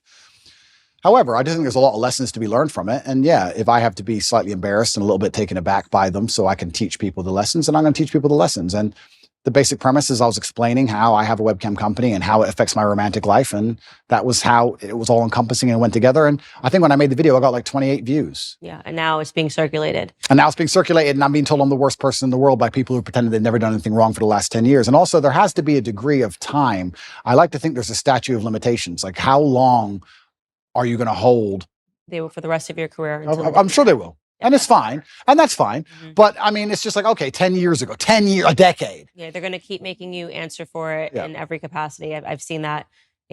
God forbid you misspeak, you miss a word while you're saying something, they will circulate it over and over again. That's just the world of social media. For me, what I feel is I don't feel guilty about them, but I do feel embarrassed because I don't feel like the way I spoke about women or the way I spoke about romantic relationships is my current view on romantic relationships. I think I've certainly matured. I was a young, brash, arrogant guy. This is what happens when you have a young kickboxer who's beating everyone up, who's making a bunch of money from the streets. I was a young, brash, arrogant guy, and I spoke in a way I perhaps shouldn't have spoke. And I'm sure if Jay-Z makes a song today, he won't speak about women and crack and drugs the way he used to speak about women and crack and drugs. It's just the reality of life. And you have to grow and you have to take the embarrassment which comes from growing. So I will certainly sit here and make sure, I think the whole world understands that that's not my message. That's not what I'm teaching young boys today. The young boys who are following me today have no interest in these videos and don't watch these videos unless they're pushed by haters. And I think that overall, I'm a net positive for the world. I think that men being so disenfranchised is, I want to say something quickly about the British school system. The English school system has attacked me, and they're trying to they've spent billions of dollars trying to remove me from schools because young boys were running around saying, what color is your Bugatti, and repeating my sayings. Mm-hmm. I don't think I can really truly be held responsible for the fact that young boys repeat a saying, especially one that's not particularly aggressive. I think that shows that the young boys are looking for a hero and someone to look up to, and I feel like I'm filling a gap. And that's why I understand it's so important I say very good things and teach very good things. And I don't think I would have learned so much good if I hadn't been involved to a degree with the dark and the bad. I don't think there is light without dark. A lot of my lessons and a lot of the messages I give to the world come from the fact that I grew up in one of the worst areas of the Western world, surrounded by drug dealers, surrounded by real pimps doing real bad things, surrounded by broken homes. I learned all these lessons. And if I had never had those experiences and never grew up in that scenario, how could I be a person who's now teaching young men, disenfranchised young men, the realities of the world? How could I? We talked earlier about having a sheltered life. A sheltered life doesn't allow you to be the kind of man who can teach. So yeah, I spoke in a way I shouldn't have spoke. Yeah, I regret the video completely. Have I ever hurt anybody? No. Has any of the girls who are being mentioned in that video come forward with anything other than defense of me? No. Nobody was actually hurt. It was just very brash, very arrogant, very bad delivery, which I regret. I'm going to tell you something right now. If love with you as a human being, if I had to watch clips of me 10, 11 years ago, I would be red. Even the black girl go red. I couldn't even look. I wouldn't even want my husband to see it. So I feel your embarrassment. Well, and that's why a part of me when they were regurgitating these clips, I was like, this is so unfair. It's so unfair to say I'm upset. And by and large, the stuff that you're saying to young men, even if there are certain things I don't agree with, although I found it interesting that you said that peacocking is natural with men, because I think you're right. Now that you say it, I'm just a woman and I don't understand it. Yeah. But by and large, the stuff that you're saying today is not that. And so I think it's really, you got to be really careful if you're convicting somebody on who they were a decade ago. Completely. And it's reformed drug addicts that will tell you not to do drugs, and it's reformed alcoholics that will tell you not to drink alcohol. Yeah. And I lived a life. I'm not going to sit here and try and, I think part of the reason actually, and it is part of my image, you know, Top G is the name for any of the adults who are watching it. Top G is what they call me, my nickname. But part of it is the fact that I grew up in a bad area. You know, I can fight. I have this money. I'm in this big compound in Romania with armed guards. And there's that degree of it. There's that nastiness and there's that rough to the edge, which makes my message so interesting for the young boys to watch. But that's because I came from a very rough life. And yeah, all I can do is apologize for the delivery, but I will not apologize for trying to do the best I could at the time in the scenario I was in. Growing up. Completely. And I think that that's one of the things that sucks about being a public figure is every single moment that people are looking at it under a microscope. And I always say, I want to give people permission. I always say, I took the most liberal route to conservatism that there ever was. Yep. And so I'm just not so quick to judge people. And also I like to think, and this is one of the things I do say, if the most advanced forensic detectives on the planet with years of effort, if the worst they can drag up is me talking about women in a slightly derogatory way, I'm kind of happy with that. And I'll be honest, because I scroll Twitter and I see all these liberals who attack people all day end up getting ousted for child porn or this or that, real things. And I'm like, thank God I have no skeletons for real, you know? So that's the worst version of me that anybody's ever going to see. And it was a long time ago and I learned my lessons from it. And I do my very best to teach the lessons I learned, just like you said, to help people avoid going through the hardest way to possibly learn a lesson. And that's the reality of it. But that has no bearing on my current case. And I think that's what the confusion in my case is currently. People think that my case has something to do with that, even though they're completely unrelated events. Right. And that's why I'm trying to clarify and talking to you, because I've realized that there's a lot of conflating going on. And a lot of it is because America, I feel, is just now being sort of introduced to you, whereas in the UK, you've been around for a while. And there was one, and I'm only familiar with your UK brand because of my husband. So I know that you've been big in the UK circuit for a very long time. And there was an old video that surfaced of you spanking a woman with a belt. Yep. Tell me you love me. Say it like you mean it. Say it like you mean it. You message one other guy ever again, whether we're together or not, again. You understand me?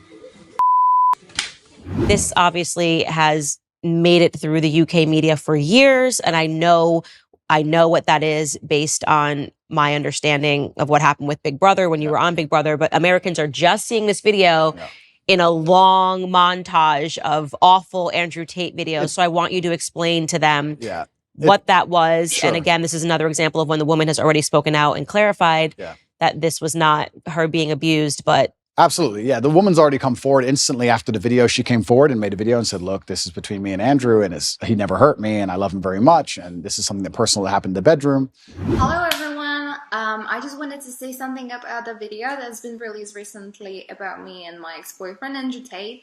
Andrew is my still great friend. What you guys saw on the video, it's just what we used to do. It was just pure game.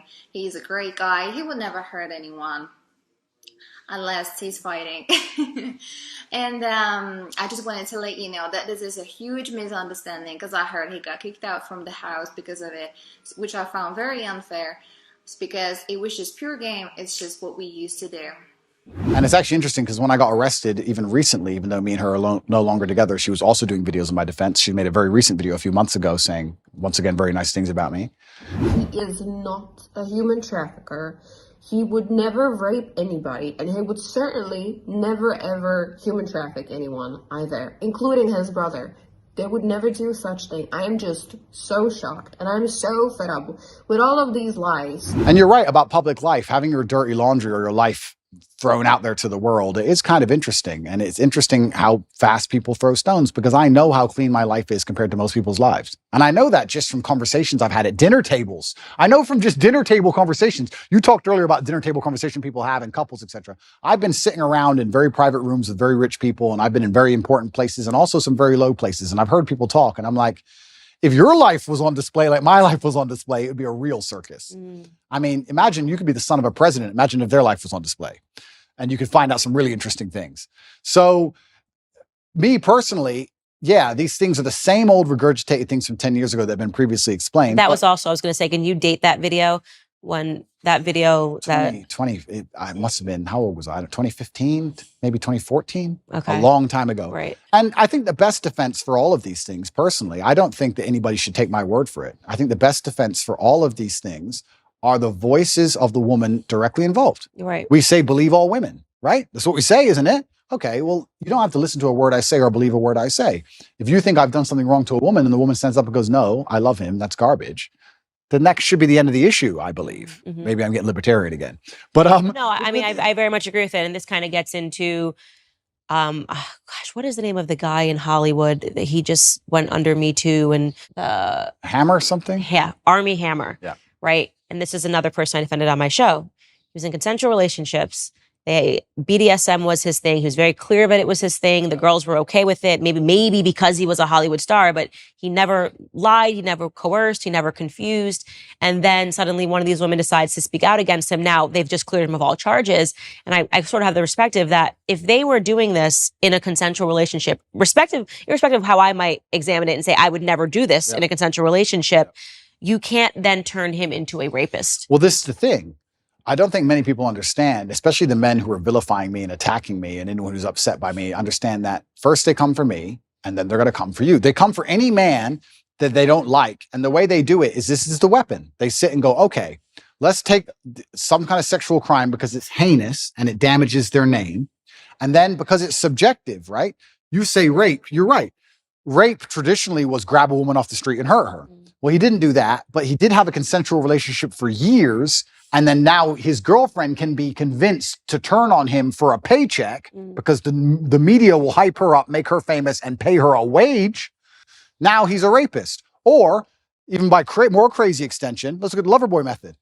We have a man here who has spoken to a woman in a very nice, polite, kind way, has never even had a BDSM relationship with her, hasn't hurt her, hasn't hit her, only spoke to her nicely. She is saying he is nice. She is saying he did nothing. Okay, she's brainwashed and he used Loverboy. You can't even be nice anymore. You can't even be, if the government want to put you in jail for sexual crime, you can be a man with a woman, speak to her with absolute respect. She can love you with all her heart and say he has never hurt me, and you are still a criminal. Right. Right. Think of the mind bending. It's crazy. As a man, you're not safe. You're not safe. If they want to get you, they're going to get you, and they're going to use this avenue because this is the most heinous possible crime you can be accused of. The process itself is the punishment. Let's look at what's happened to me. All those months of investigation. During all those months of investigation, there are pages and pages of files. Everything I did, everywhere I went, they were looking for me to break a law. I don't break laws. If I had even sped in a car, if I had littered, if I had done anything, it would all be in the case file. So they're spying on my entire life trying to find a crime. They can't find one. Then they go through my entire personal life, which is now all over the internet, leak it all over the internet. So you go through the embarrassment. Then they seize all your money. $15 million have taken of my money. Then I went to jail for 3 months. Now I'm on house arrest. By the time I'm found innocent, I've been punished.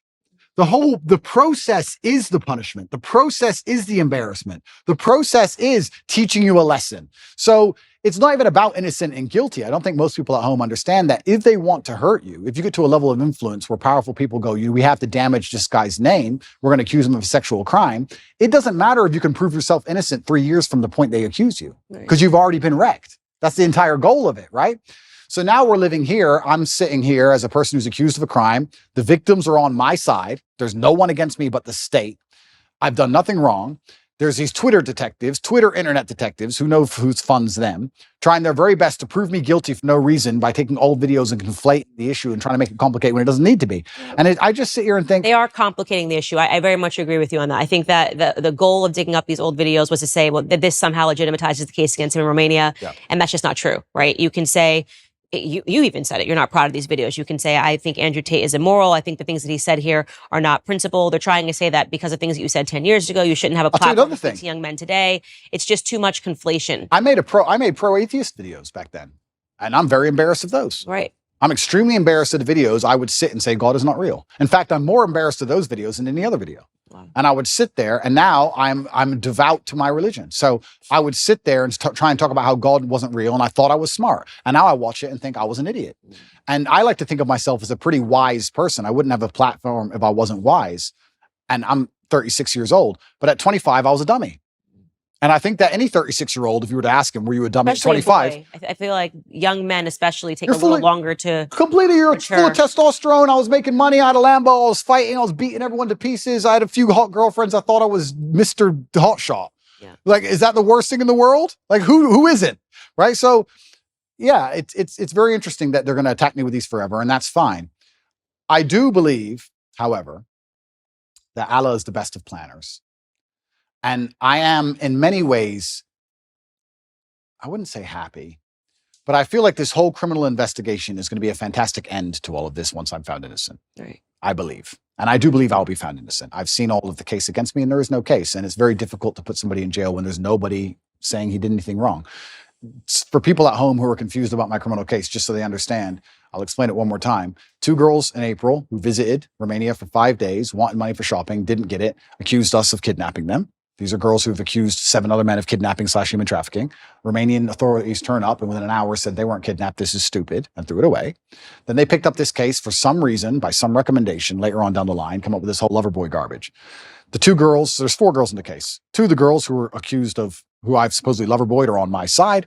We have the 2 initial girls who said that they were kidnapped, who are on CCTV walking in and out the house as much as they want, and she's accused 7 other men of kidnapping. That's the case against me. So I have enough faith in justice that it's all going to be put away pretty quickly. But yeah, I wish those old videos didn't exist, but much more than those, I'm far more embarrassed about old videos I made that were anti-God. I feel genuinely bad about those, much worse than that. So it's just, But that's not what you're selling to kids today. Absolutely not. I'm doing the absolute opposite. Right. I'm trying to push children towards religion. Right. I'm trying to push kids towards God. And it's amazing that I'm being attacked with these videos and I'm embarrassed by them. That's fine. But I'm glad my atheistic videos didn't appear. I'd be far more embarrassed. I'd feel genuinely shameful to watch those. But, you know, we're human and we make mistakes and all we can do is grow, like you said. Yeah. Trust me, I went through the conservative ringer too. Suddenly. What did they hit you with? All sorts of things. I mean, they hit me with an old anti-bullying company that I was trying to put together based on something that I lived through when I was in high school.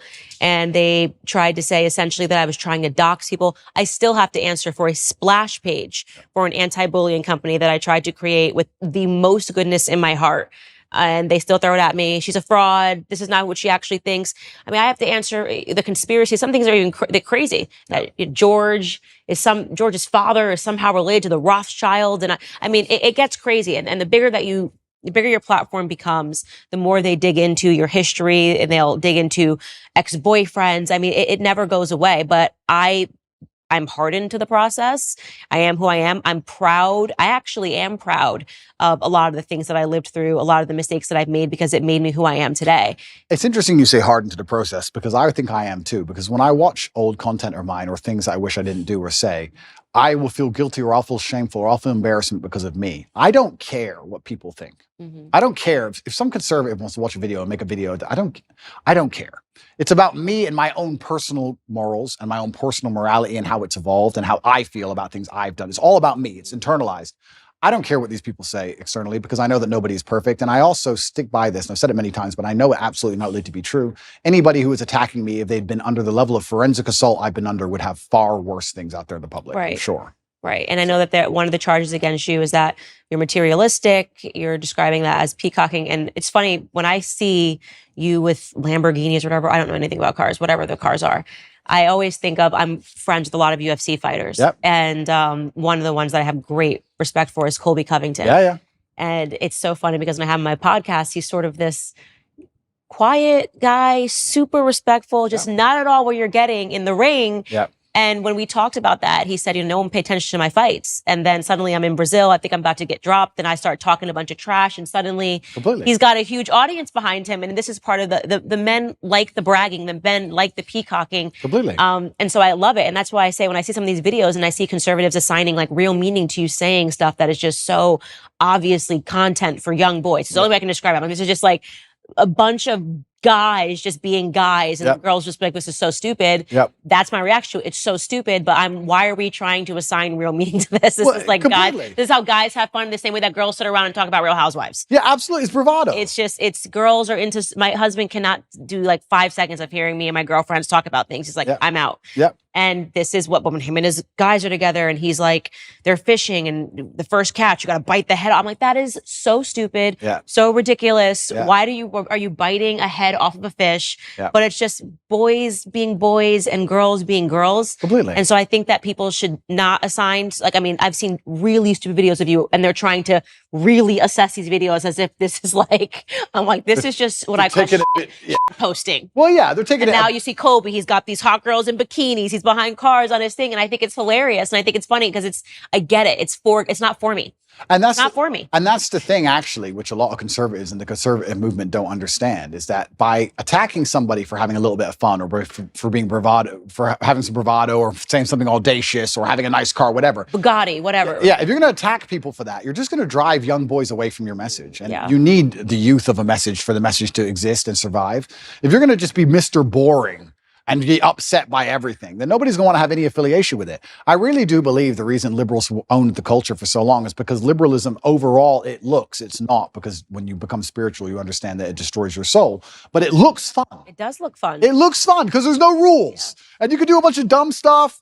You can take drugs, you can run around, go to orgies and watch porn and sleep with all these degenerate women, and they're all promiscuous, and it's a big party. It looks fun. And we talk about culture and how important it is to win the culture. Okay, well, then I come along and I'm largely conservative minded and I have this massive fan base, and then you're going to attack me and say, Andrew has a car, that's bad. Yes, well, they're like, is that the fight you want? Is that how you're going to win this culture war? I very much separate myself from the conservatives that do that. I'm like, on my show, I'll show a clip and I'm like, I can't believe this is even being passed around as something that should be taken seriously. It's so stupid.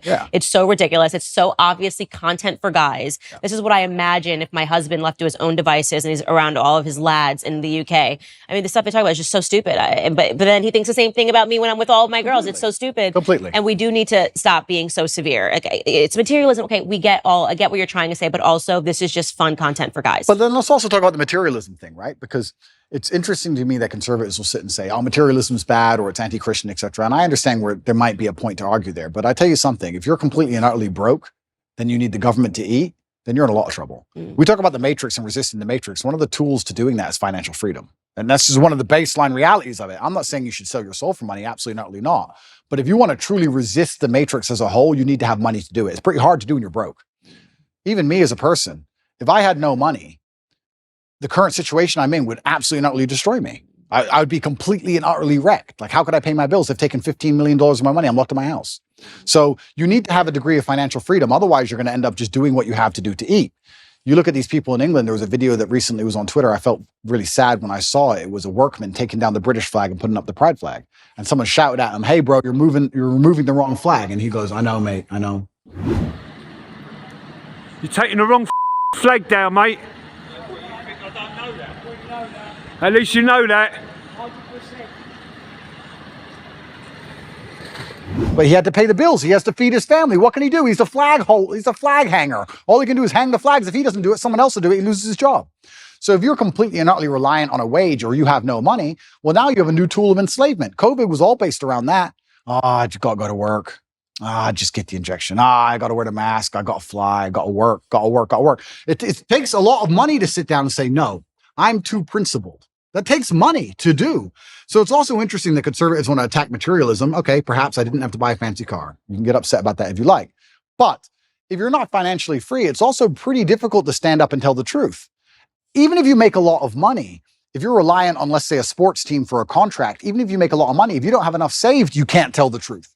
Even if you're rich, they're all still complying and bending because they have a contract they're adhering to. It's difficult. So I don't think that if you had somebody who was trying to inspire the masculine youth of tomorrow to resist the slave mind, teaching them to be financially free would be a bad thing. I think it would actually be a good thing. I think men need it because they view it as aspirational and no one escapes it. I would definitely not describe my husband as materialistic at all. He likes cars. There's just something about cars that men like. Absolutely. My son, truck, car. It's psychotic. I mean, it's such a boy. Every time he sees a truck, a car, any car that looks cool, he's two. Yeah. He's two. So there is something ingrained in men that completely. His first word was truck. You know, every time a garbage truck goes by anything, he's just like a school bus.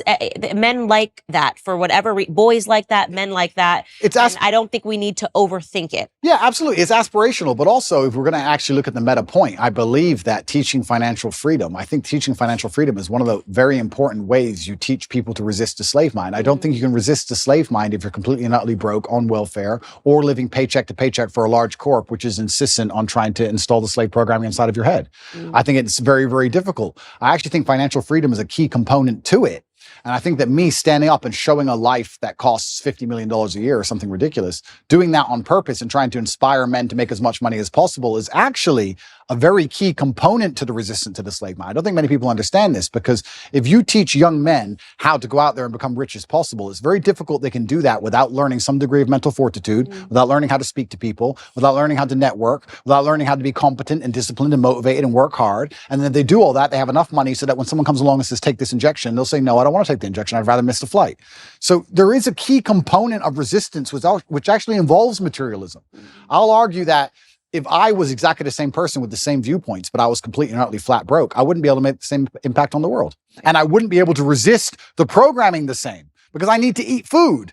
So I'd actually counter argue any conservative who's complaining about my beautiful car collection of 42, not one, 42 nice cars, that having a lot of money is actually an important way to resist the matrix. I can only talk from personal experience, but the number of times, especially during COVID, for example, where I managed to not have to comply with any of the laws simply because I was loaded, I can't even name one on 10 hands. So materialism is important. I think we should be teaching, especially the young boys, especially people who understand, who want to live in a very rational world, who want to live in a world which is based on common sense and dignity and honor and respect and all the things we're trying to teach through conservatism, is that if they don't have a degree of financial stability or financial independence, they're going to end up getting wrecked anyway. They're going to work for Woke Corp. And Woke Corp's going to change its Twitter picture or X picture, whatever it's called now, to a pride flag, and they're going to be screwed anyway. So you have to be teaching to a degree financial independence. I don't know why that's seen as a bad thing. I'd actually really like to argue that point with who was complaining about my car. I think Who was complaining about one of my 42 cars? I think it was a packaged, this video and kind of showing that you're not actually good for young men. And they wonder why they lose the culture war. Imagine sitting there telling young men, don't have a nice car like him, don't be fun like him, don't do that. Like, what planet are you people on? No wonder. Just have a sense of humor. Like, I think Colby Covington's Instagram is hilarious. Completely. I know this is not how he lives. Like, first off, to be an MMA fighter, his whole life is diet, extra. I mean, he's just beating his body every day. He doesn't really have time to be going to the strip club. And, but I get the brand. I think it's hysterical. He's actually a really wonderful human being. And I'm happy that I'm not so serious that I don't see the humor in this. And boys love it. They do love it. And I wonder if these people really don't see the humor, or if they're just so desperate to find an attack vector that they're just going to get upset by jokes. I think that's a good question. But I want to get to what your belief is in terms of when you start talking about the matrix, because I will say, some of the people that have been going after you, Liz Wheeler obviously has been one of them. Liz Wheeler has been one of them. I think you blocked her. Ali Stuckey has talked a lot about it. I know these young women, they're not a part of the matrix, okay? I have a lot of disagreements with them. Stylistically, we have disagreements. Ali means what she says. Even if I disagree with her point, I know she means what she said. It's not an act for her. She's not trying to do anything. She says it because she believes it. I've known her for years. She's actually been very good to me when people were the guard of conservatism. Ali had me on her show. She had a platform for me. Liz genuinely believes everything that she's saying. I don't think she's a part of the matrix, even if I think that there are some pieces of your life and why people gravitate towards you that she doesn't fully understand. And maybe she never will understand it. But they, to me, are not a part of the matrix. Okay, so let's talk about what the matrix is and what the matrix isn't. Sure, let's talk about the matrix. Before we do that, let's talk about this recent conservative attack. I want to make it clear that I don't watch basically any of the attack videos made on me. I'm busy. And I'm very happy with my life, and I don't allow attacks on my psyche. If somebody makes a video that attacks me, I don't watch it. I don't watch it because I don't want to watch it because I don't care. I don't watch them either. I don't care. Yeah. And I don't say this to insult Liz or anyone else. I don't know them enough or respect them enough to give a shit what they made or what they say. I don't care. So I can't talk about the specifics of what she said because I don't know what she said because I didn't watch it. However, I don't believe it was well-intentioned. I think that there is certainly a degree of jealousy that came with my massive influence in the number of views I got on the Tucker Carlson show. I think that the fact that 10-year-old videos, which have been debunked 30 times, are now coming up again is not well-intentioned at all. But I can't be entirely sure of that. So I can't comment specifically on their attacks because I haven't watched their attacks. I think they're seeing those videos for the first time. That's why I said I'm trying to bridge the gap between, I only knew about those videos for a long time because I've been paying attention to your UK career. Yeah. I don't believe these people have been. I think the first time they were introduced to you was on Tucker Carlson's interview. Yeah. If I'm guessing, I have not spoken to them, but so they're just seeing this. Then somebody starts circulating old clips and they are like, oh my God, this person, this must be true. Again, guessing, have not spoken to them about you at all. Got it. Well, it's up to them to come to their own conclusions about me. I'll live my life and I'll continue to live my fantastic life and I'll be the best person I can be. And they can come to their own conclusions. And they can make videos in support of me or attacking me for the rest of human time. I'm not going to watch any of it. I'm not interested. Right. So that's those two.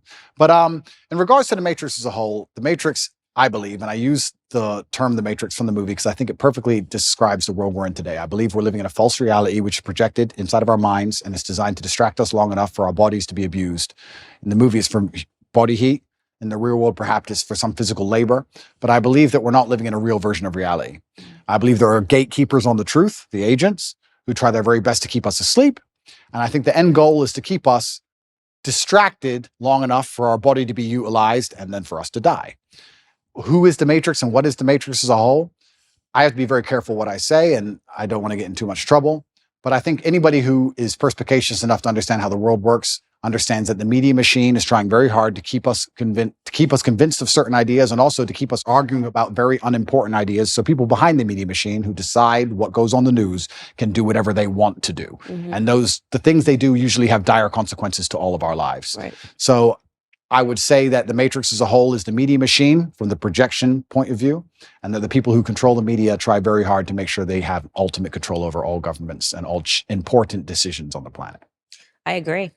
I totally agree. Welcome to the conspiracy. Welcome to the conspiracy. Don't listen to my podcast. I'm in on like CIA documents, like showing people it's not a conspiracy. These are declassified CIA documents. These are things that they actually did and that nobody pays attention to because it happened 60 years ago, but it's been declassified. You know, all the operations that they had, putting actual journalists under CIA pay. I mean, it's crazy. Following the death of JFK, why did they do that? Why did they suddenly feel it was necessary to have journalists on payroll following the death of a president? Yeah. Who there were a lot of questions surrounding his death. So you've got the right audience with me in terms of that. I think the media is the enemy of the American people. Yeah. That is why I liked Trump calling that out right away, talking about fake news. What I don't understand is why anybody listens to anything they say. I know it is because they've been caught lying so many times. Mm-hmm. Is it just because they lie on repeat over and over again to the point where people just accept it? Is it because it's cowardice and accepting that these people constantly lie to you makes you adopt a worldview, which is scary because you have to now think for yourself? I'm not sure what it is, but how after, especially the last 5 to 6 years, can you believe a word these people say to you? Well, because if they say it enough, it becomes true. And they've been able to show that if you say something over and over again to someone, they will accept it as a truth. And that was another declassified CIA experiment. Super interesting. They put a bunch of people in the room. So let's say there's 20 people in a room, right? And 19 of them are agents and one of them is actually the person they're testing. And they show you a picture of what is clearly a banana. Yeah. And they go around the room. The last person they get to is the one that's being experimented on. Everyone else is an agent.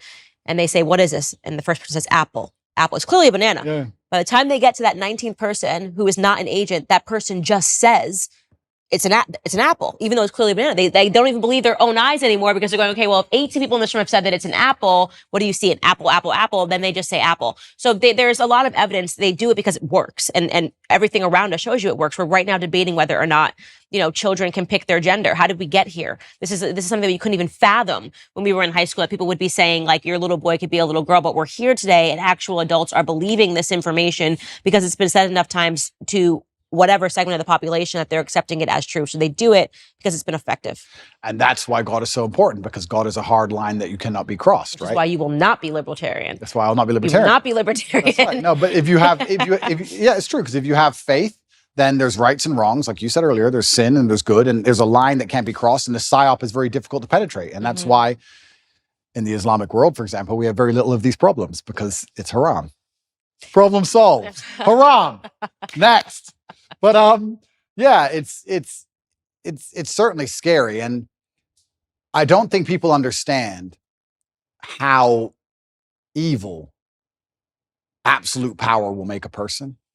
I don't think people understand how petty and how vindictive and how degenerate absolute power will make people. I think there's a degree of naivety in the population when you talk about the Matrix and the people who are behind the media, and they believe these people might be powerful people or rich people, but not necessarily bad people.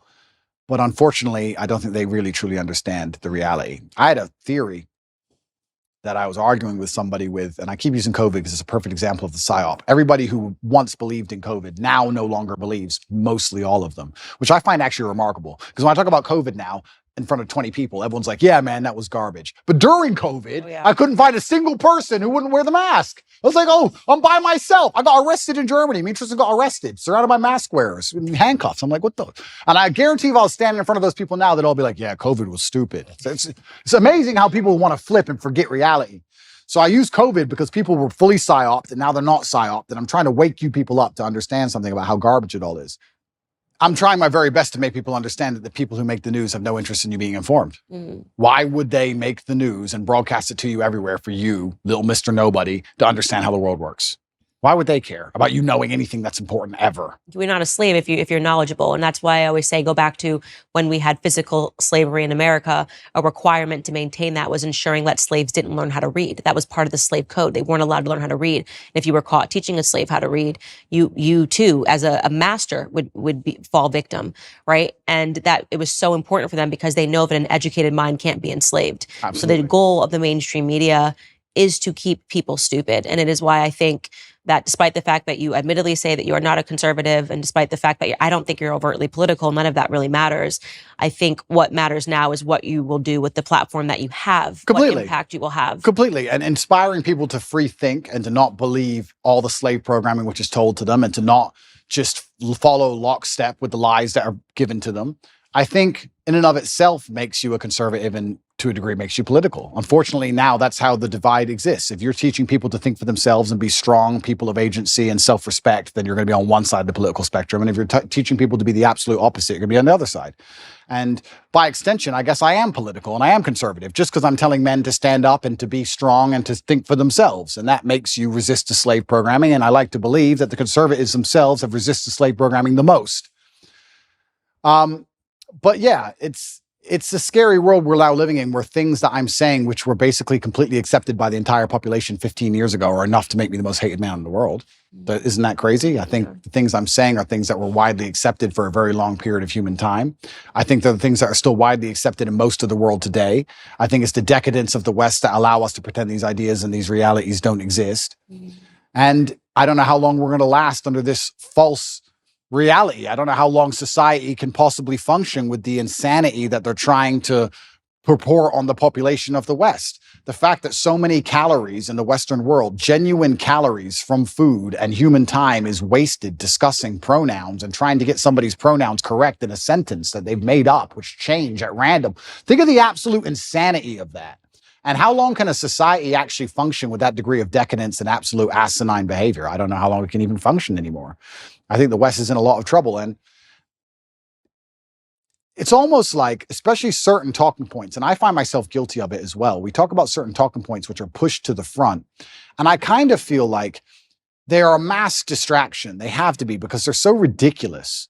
But the problem is, there's a certain percentage of the population that genuinely believe them. I would love to live in a world where they try and push the idea that a man is a woman, or that a man can change to a woman and then compete in women's sports without an advantage. I would love for them to try and push that idea and for everybody to go, this is stupid. Next. No.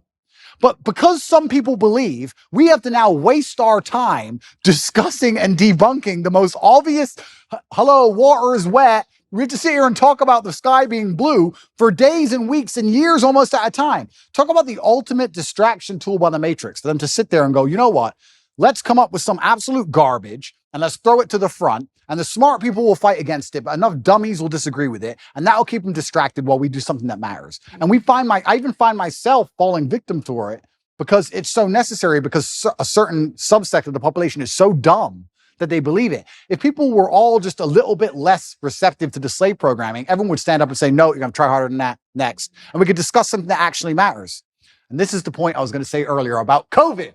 So COVID, I think a lot of people do not understand how petty and vindictive power can genuinely make somebody. And I had an argument with a friend of my brother about 2 or 3 years ago during COVID, when you had to wear a mask when you went in the restaurant, and then you sat down, you took it off, and then you ate, and you put it back on to go to the toilet, you took it off. And I said, I hope you understand there is someone somewhere, some billionaire on a yacht who is doing this as a compliance exercise, as a joke. I know. As a joke. And he goes, why would you do all that just for a joke? Because if you're in charge of the entire world and you have unlimited money, what's going to make you happy? A Ferrari? You've had Ferraris your whole life. Boring. All that you care about is power, compliance. It's all funny to you. It's vindictive. It's petty. Why not? You're in charge. For the same reason, if you're in charge of a big company, you're like, I want you all in at 8:45 tomorrow. Why not? It's a power play. Ego, status, respect, all the things we were talking about earlier. These people are born into massive influence. Money doesn't make them feel powerful. They've never worked for anything in their lives. Now they have a little bit of control over you. They're going to make you do some dumb so they can laugh at you. I'm telling you, it was a joke. I say the same thing. I'm like, there's no way they're not just playing like Simon Says to see if they can actually make people abide by these things, and people keep actually abiding by them. There's no way that they're not sitting back laughing. It's a joke. They must be laughing because it's so preposterous. And people don't understand that there are people in the world who have power, who are literally vindictive enough to just mess with the entire populace for a joke. Mm-hmm. And I don't think people understand when you look at the Matrix as a whole, and you talk about the media machine and how it's trying to push these ideas on you and the people behind it. The people behind it do not have any kind of genuine intention. Mm-hmm. Their intentions are absolutely and utterly selfish. They want to feel good and feel powerful no matter what it takes.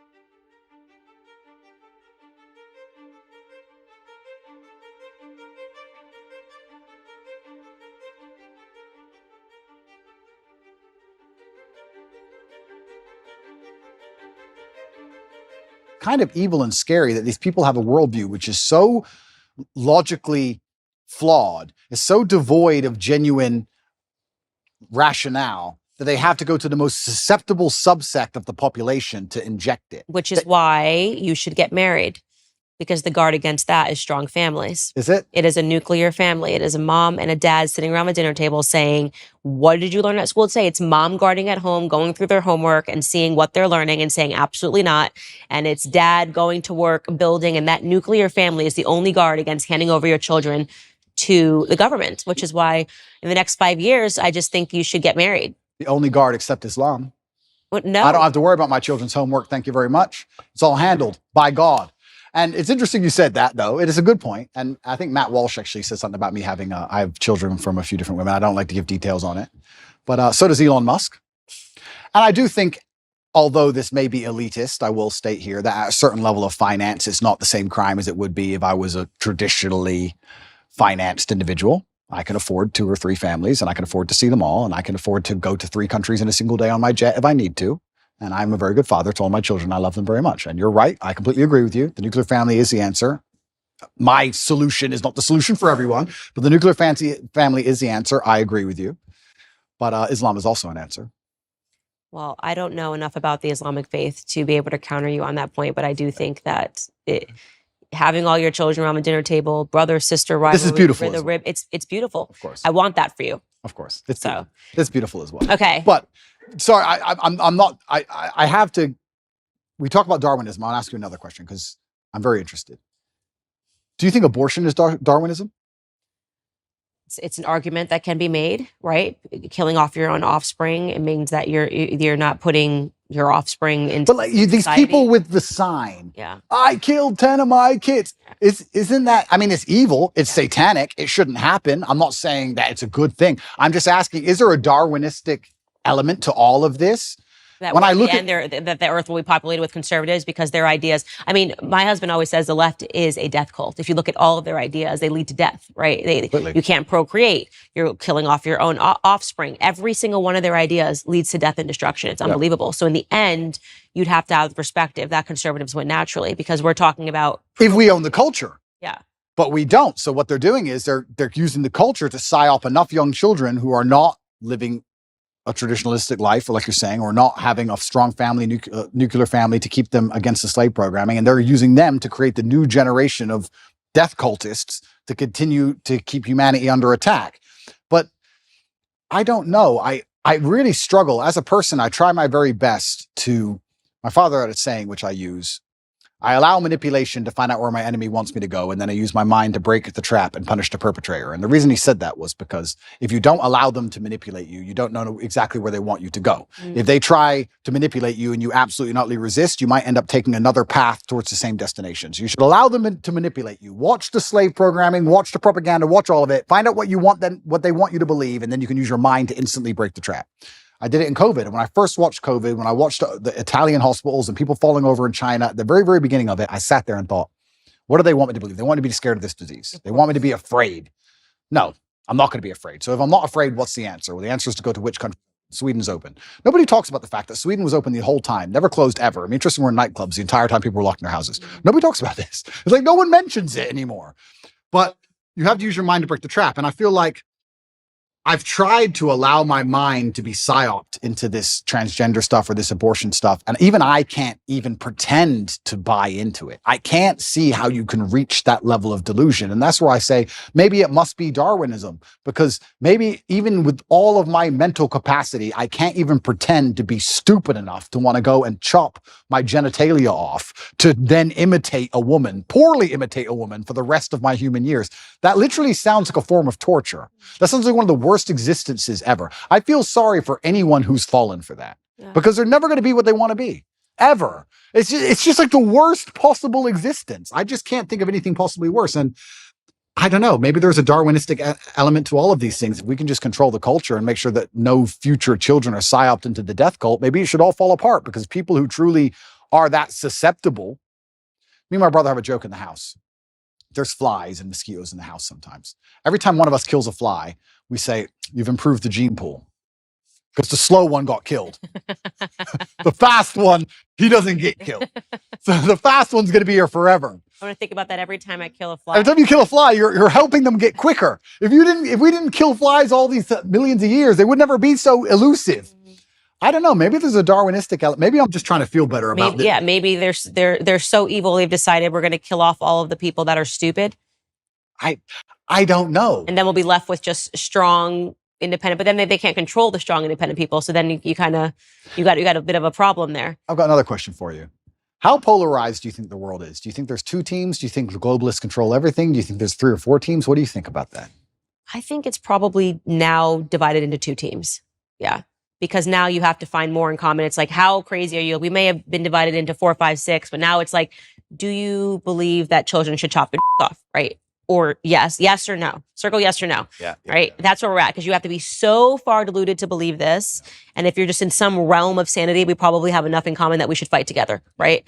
Just because like they're going after the kids now. It's like, and I think that is really where we got divided into 2 categories, where it's like you're either pro going after the children or you're against going after the children. And it's remarkable how many people are pro letting them go after the children. It's kind of scary, but that's where we're at. I think it's now pretty much 2 camps. It used to be more. I think so also. And then within you, obviously, there's little battles, and to me, they're meaningless. Yep. I think maybe I'm saying that because I'm a mom, and now so there's nothing more important to me than protecting children and worrying about what my children are going to face. I'm going to be the crazy mom when my kids are at school. I will be there every single day, looking over every assignment. Amazing. Leaning fully into the feminine role Amazing. Of like, yeah. So I do think now it's come down to 2 camps. It's crazy and not crazy. I wonder what the future of the world is, Candace. I feel like I know everything and I talk like I know everything, but I'm actually starting to think things are getting Your dad might have had an idea. Yeah, I wish he was still around, but things are starting to get very, very strange. And yeah, and I guess also when we're talking about my libertarianism versus conservatism, I would never allow my child to be aborted ever. I do think it's heinous and disgusting, but I will be honest with you. When I see people trying that hard to kill their kids, I'm kind of like, I'm not gonna lie. Maybe that's the libertarianism in me. Maybe, I don't know, but I'm just like, there's got to be a Darwinistic element to some of these things. I don't think they should happen. I would love to stop them all. I believe that all life is precious. I think it's heinous. I don't think that anyone should chop off any of their body parts either. But it does get to a point where it's just like, if you're that desperate to damage your own life and damage yourself, am I the person who's going to fight for you? I don't know. Well, these women are broken and they're brainwashed. And I like to think that if they hear the right message, something in the same way that I think a lot of broken men heard you say something and it woke something up inside of them. Very true. I think that they can land on my message and they can hear it and go, wait a second, that thing that was killed inside of me systematically from the school system and made me think that what it meant to be a woman was to be a whore, because that's kind of the message that's going out right now, 100%. to be a whore and hate children, which is the opposite of what it means to be a woman. Agreed. Then when they hear something and I talk about how aspirational family is and something is, or how much I love being a mother and then I think inside of them, something spiritual happens where they go, wait a second, I think that's actually what I am. Yep. I've been conditioned to believe I'm this, but actually this is what I am. So I'm more hopeful that the more that we have better pillars in society, that we have people speaking out on the opposite messaging that Hollywood is bringing, on the glory of being a woman, on the beautiful of the yin and the yang, on that submission in a marriage is not a bad thing, actually. It's a beautiful thing. I agree. And these messages have been perverted, that we make a difference. And I think we know we're winning. No, we are now winning. they want censorship. Now they want the people taken off the internet. Now they want this person to go down. And that they weren't doing that when they were winning. They didn't care. Everybody was allowed to have a platform when Obama was president. Completely true. We are winning. And I just think it's an unfortunate of the human condition that people don't really like to learn lessons the easy way. They have to learn them the very hard way. And it's very difficult for us to sometimes sit and tell people the truth, and they just don't want to learn it until it's too late. I like to think that these women who hold up these I lost 10 babies, I killed 10 baby signs will one day wake up and feel very sad about what they've done. And they will definitely. And it's possible. Right? And it's possible. And I think even time will show them, God will show them with time. I don't know how I'd talk someone out of the transgender argument. Like, how would you convince someone who is 100% certain they want to mutilate their body to not mutilate their body? That's a scary one to me, because their mind. And that's also one that you can't really undo, which I think is sad, which is why the suicide rates go up after transitioning, I think, is once you do it, you've committed. But I've sat down with a man that did that, had the full surgery. His name is Walt Heyer, and he's dedicated the rest of his life to waking up other. Well, that's the most noble thing you can do. Yeah. He's like, this is what I did. This is how I was convinced. This is how I was brainwashed. This is what happened to me. I was actually just molested when I was a kid, and I just wanted to get rid of my identity in any capacity. So I did the most extreme thing that I could possibly do. I platform those individuals. And I think that he runs a not-for-profit now, which, Sex Change Regret. There's many people that are like him out there. And yeah, it's going to take God, it's going to take spiritualism, and it's going to take repurposing your entire life after you do something that extreme. Hopefully, just us having this conversation prevents people from making those sorts of very serious decisions. And, but this is why YouTube will try to censor this conversation. Right? I mean, that's the whole point. Is my face is on it, you're in trouble. So I'm going to ask you a few more questions if you don't mind. My face is trouble too, I would just like to state. Yeah, of course it is. Why do you think marriage has reduced in the Western world? Why do you think less people are getting married than before? Conditioning. It's all about social conditioning, and it's about the feminist messaging. Going back to our conversation about the matriarchy, they've totally conditioned women to believe that marriage is a trap, that you are going to be unhappy, that you are going to be sacrificing your freedom, when in reality, I got more freedom than I ever had when I became married, because I finally became a secure woman. I knew what my purpose in life was when I had children. Everything else is so stupid and meaningless. How could you think you were going to find your purpose at the bottom of a Red Bull vodka at One Oak, Candace? You know what I mean? How could you think that? Well, because that's what Hollywood told me. That's what I saw on MTV. And I thought that was all aspirational. I look at those women, I think they're miserable. I look at these women that are still finding their freedom. I say, find the number one feminist that you know and ask yourself a question. Do you think she's happy? Completely. Chasing her career. Do you think Chelsea Handler's happy? Never. Right? And the answer is no. And so I'm lucky that I got that wake-up call. I'm blessed that I got married. I'm blessed that I have, 3 children now with this one on the way. And the more that I can talk about how happy and fulfilled I am for the first time in my life, right? Not when I was drinking and pretending to be happy, but for the first time I actually am happy. And I got those things by finally realizing that the message that those things were going to constrain me was utterly false and was meant to put me down a path of misery. Why do you think men are not getting married? That's women. Do you think men have something to do with it as well? Same thing. I think, well, first and foremost, and I speak out on this, women are not desirable right now. Everyone's a Kim Kardashian clone. I asked you earlier, what don't men want? And you said promiscuity. Well, that seems about the only thing that's being offered right now.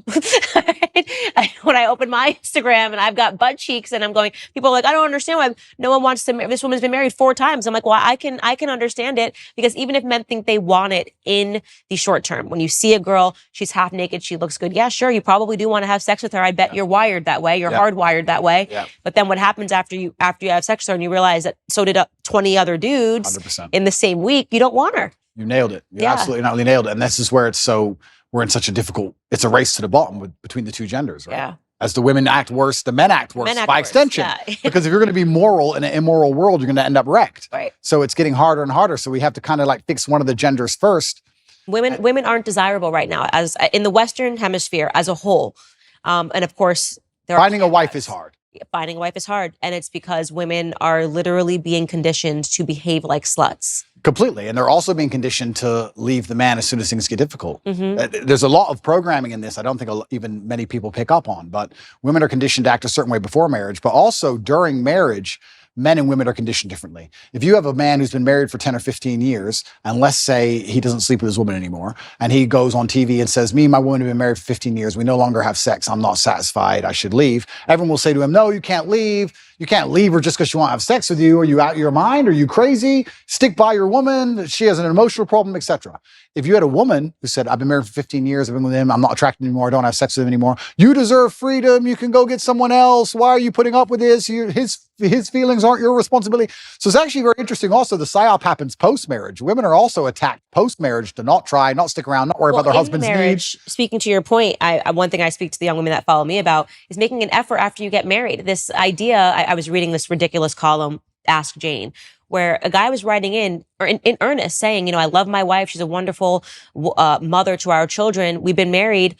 She had one child. 2 years later, she gained 50 pounds and hasn't lost it. Yeah. And Jane wrote back to him and yelled at him for saying, he's like, I'm not attracted to her anymore. I don't want to. Just yelled at him for even saying this. And I'm going, no, why are you yelling at him for being honest? The idea that marriage is a finish line is problematic. Yep. That, I got the guy, I pretended that I like to work out and go to the gym. And now that I've got him, I'm going to gain 200 pounds and he's just stuck with me. Yeah. That is a poisonous mentality. You should make an effort for your husband. That's part of marriage is caring about each other, caring about each other's health. Health is wealth. So that is toxicity to say to a woman, to say to a man, you just have to like her anyways. If she's 300 pounds and doesn't care anymore and sits on the couch all day, that's not what marriage is really about. Completely agree. And I think everything in life is rented. I don't think anything is ever owned. I think that your health is rented and you have to pay the rent every day. And your marriage is rented and you have to work on your marriage every day. And your business is rented and everything you have is rented. I think the idea that even owning anything or anything as a finish line is wrong. Right. You don't just start a company and go, okay, I'm rich now. No, you got to work on that company every day. It's rented. You don't just get in shape and go, I'm in shape now, it's done. No, absolutely everything's the same and a relationship is exactly the same. And I completely agree with you. I think that the breakdown of the nuclear family and the breakdown of marriage in the West is actually one of the ills and one of the big problems with it. I am not married myself, so I'm not being completely, I don't want to come across as hypocritical, but I do think that is actually a fast way to a degree to solve a lot of problems in society. I do think, though, in the current setup of society, I think the reason a lot of men are also rejecting marriage is, one, because there's not many wives to find, but two, I think a lot of men find themselves very unhappy in marriage because the women have no interest at all in satisfying them, like you said, or no interest at all in their needs, and they end up scared of divorcing her because they're going to be bankrupt in a marriage where they don't feel respected. Kids don't listen to them and they're not the king of their own household. So what would be the attraction in getting married unless you're going to be the king of your own household? And that can be extrapolated and discussed in two different ways. One about feminine submissiveness, but also about masculine accountability and excellence. Because I think if you're truly an excellent man, you can be the king of any household. So It's very interesting. It's kind of interesting how all arguments come back to almost the same base biological things. And you teach women to be good women, you teach men to be good men, and everything kind of works out after that. And if you break those two things, everything built on top of it completely degrades and breaks down. Because even all the other things we discussed how masculinity would have prevented a lot of the COVID crisis. We can talk about how genuine masculinity or a good nuclear family and anti-propagandist dinner table can prevent a lot of this transgender insanity. There's so many things can be fixed with a man being a man and a woman being a woman. It's like the ultimate cure. Is what I always say. And it's so natural defining the roles in the household. So like me, my husband had to sit down and it just was, I had a natural proclivity to do certain things. Yeah. I always give the greatest example. When a baby is born, the men don't know what to do for the first, you just need your girls. They just are, what do I do? And I remember thinking about every diaper size, transitioning, what clothes he needed, what onesies, all of the stuff. George, not there. I think Georgie must have been, that's my son's name, Georgie, must have been 2 months old. And I said something to, I don't even know what I said to George, but I had realized that George had already opened his college account, things that when I tell you, my brain was I was just like, where are you? I'm sitting here thinking about the day to day. He's thinking about his future. 100%. I don't even know when I would have. I think still to this day, George is now 2.5. I still would not have opened an account for him. It just is not where my brain was. 100%. And so I love telling that story because it just speaks to how different. I'm like, did you try to feed him? He's like, I don't know why he's crying. I'm like, have you tried giving him food? And then he's like, oh, I've already sorted out his bank account. So when he turns 18, I'm like, where are you? Men and women are different. And it's beautiful. Those differences are beautiful. Completely. The sex differences are a beautiful thing. Our instincts are beautiful. And we need to stop shunning them in this society. I love being a woman. I love that my husband's a man. We shouldn't be making someone feel badly about being a woman. We shouldn't make someone feel badly about being a man. Well, absolutely. And if I had to be pessimistic about why they're doing it, pessimistic and also very realistic, they want to cause absolute chaos and confusion, because during chaos and confusion, you can implement anything. Of course, slavery. It's slavery, right? People will give up their freedom for only one thing, and that's safety. So they have to inject chaos and they have to inject confusion, and they want us confused at every level. At every base level, they want you confused. They want you confused about why your kid doesn't listen to you, why your marriage doesn't work, why you're broke, why they want you confused from the ground all the way up. So you're just confused. So when they come along with some sort of solution, no matter what garbage it is, you end up just adopting it because you're sick and you need a medicine. So absolutely, they attack masculinity and femininity because it works so perfectly together. And if they can break that, they can break all of society by extension. And I think they've done a pretty good job of doing exactly that. And it's amazing if you look at these ideas we discuss and how ridiculous they are, and how I feel like it's a psyop to even convince me to waste my time convincing people that a man is not a woman. It's done on purpose because they have the world so confused now that they can come at us with absolute garbage, and it needs a discussion. If we had the basis of masculinity and femininity in the household, how much harder would the transgender argument be to implement? Think about it. Well, she's a woman, I'm a man. No. But now they got people thinking we're all the same. It doesn't matter. Gender is not real. All this craziness because of the breakdown of the basics. So this is why perhaps they see you as such a threat, and they see me as such a threat, and they see us as such a threat because we've just stuck to the age-old adages and the age-old ways that people have always been. And I do think that one of the reasons why they dislike me so much is because, I certainly live a teenage boy's dream. But if you want to inspire the next generation, how else are you going to do it, right? You have to have the fancy car and the big yacht and all these things. And by inspiring these men to stand up and think for themselves and resist the slave mind, it's doing genuine damage to their slave agenda. Genuine damage to their slave agenda. And I think that that's why I especially ended up targeted. I truly believe that's what's happening. I think there is an element of it that it's you've captivated young men, and that is a very important demographic in order to sustain an enslaved population. Is you need to poison men, and I think 100%. that is true. So, in closing, other than the fact that we've agreed that you're going to get married in the next 5 years, sure. I get 4 wives. No, not 4 wives, just one monogamous relationship. Okay. What does Andrew Tate's life look like in the next 5 years? You've built your audience. You did it with your own grit and determination. There are people following you. I hope that if there's anything I leave you with, it's that in those moments when you're sitting across with someone like Adam 22, you remember that there's the 12-year-old and the 13-year-old boy that is going to be watching you. And I think you did a good job, by the way. I think you said that you didn't like it, and that was important enough. But what does the next 5 years look like for you? Yeah, I want to do my absolute best. I had someone say to me the other day that I'm the richest man in the world, and not because of my finances, but because I actually have people whose lives I save and help. And I get a lot of people out there who genuinely feel a lot better because of me. And I try my very best to tell the truth and live true to my heart. And I live with my brother, and I've got a lovely family, and I feel like I've got everything almost ticked off. And my plans for the future are primarily to continue to tell the truth. I think that we're now winning. I think there's been a pendulum that swung, and people are tired of insanity and they're tired of being lied to. I like the idea of young boys who follow me just doing even one of the tenets I teach. If you want to just work hard in the gym and become a fantastic physical condition, or if you want to get financially secure, just one of the tenets I teach can genuinely improve people's lives. I like the idea of that. And I want to have 10 sons. And I need to make sure that all 10 are Andrew Tate 4, 5, 6, I'm the third, 7, 8, 9, all the way up. And I have to make sure that the next generation are being produced, and they have to be strong enough to deal with a Romanian jail cell and deal with a matrix attack. So it's going to be a very difficult upbringing. And I'm going to make sure that I'm very dedicated and focused on creating the next generation of super soldiers to resist enslavement. So my plans for the future are pretty simple. I'm going to continue to tell the truth. I'm going to live true to myself, true to God. I really appreciate the audience he's given me. And I know that I have a massive responsibility. It makes me a better person. I'm going to be the best person I know how to be. And I'm going to have 10 Andrew Tates. That's my goal. That's the plan. Well, you heard it here first, ladies and gentlemen. If you thought one Andrew Tate was bad, you've got 10 more coming at you in the near future. Andrew, thank you so much for taking all of this time. Such a good conversation. Thank you.